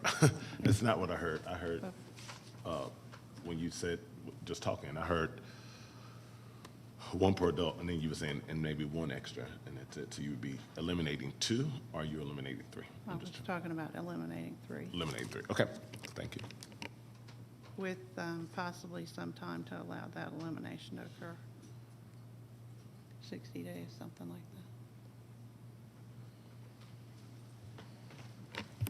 Is there any other discussion? Okay, if not, I think we need to entertain a motion. Commissioner Dant? Okay, I'm going to move for approval of recommended approval of a LUP with certain restrictions. One, to approve the 6 related individuals who were testified to here, which is mother, sister, son, the speaker, Georgetta, and her 2 daughters. And so that would be 5 adults, right? Or is it that? This is just for the adults. The Oh, minor so children. are they okay with the adults already? Pardon me? Are they okay with the adults? I'm sorry. 2, 3, 4, 5, 6. There's 6, right? There's 5 adults and 1 minor child, and the minor child does not figure into the numbers at all. Okay, so we don't have to address that. Okay, so scratch that. Okay, so I would move then for approval of a LUP for the parking of vehicles at the residence in excess of the 4 that are allowed, by allowing for the parking of 5 vehicles at the residence, representing the 5 drivers at the house, to require the removal then of the additional vehicles within 60 days, and to require that no parking of vehicles occur in the Tate Creek Court off the parking surface. Every car must be parked on the surface. That's my motion. Second. I have a second from Commissioner Hughes. Is there any discussion? If not, let's call the question. Okay, that's a vote of 5-0 for approval of LUP 14 with the added stipulations. Thank you. Yeah. We don't take public comment after the vote. Sorry. Thank you. 2 weeks ago, they just booed. Sir, we can't have outbursts in this hearing. We can't have outbursts in the hearing. Thank you. Okay. And that completes your printed agenda, Mr. Chairman. Thank you. Sorry. Thank you.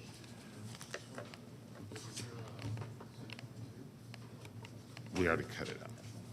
It was withdrawn. It was withdrawn. Yep. Without prejudice earlier.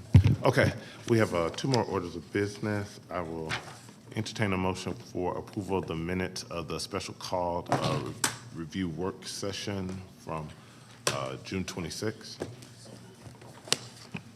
Second by Commissioner Hughes. Any discussion? If not, let's call the question. Vote of 5-0 to approve the minutes of the special call meeting agenda review work session. Also, I would say, Hughes seconded. Yeah. And then now, we need a motion for the minutes of to approve the minutes of the zoning hearing from June 6th. So moved. And I'll take a second. Second. Second from Commissioner Dant. Let's call the question. Vote of 5-0 to approve the minutes of the zoning hearing from June 6th. That completes the agenda, and so we are adjourned. Thank you.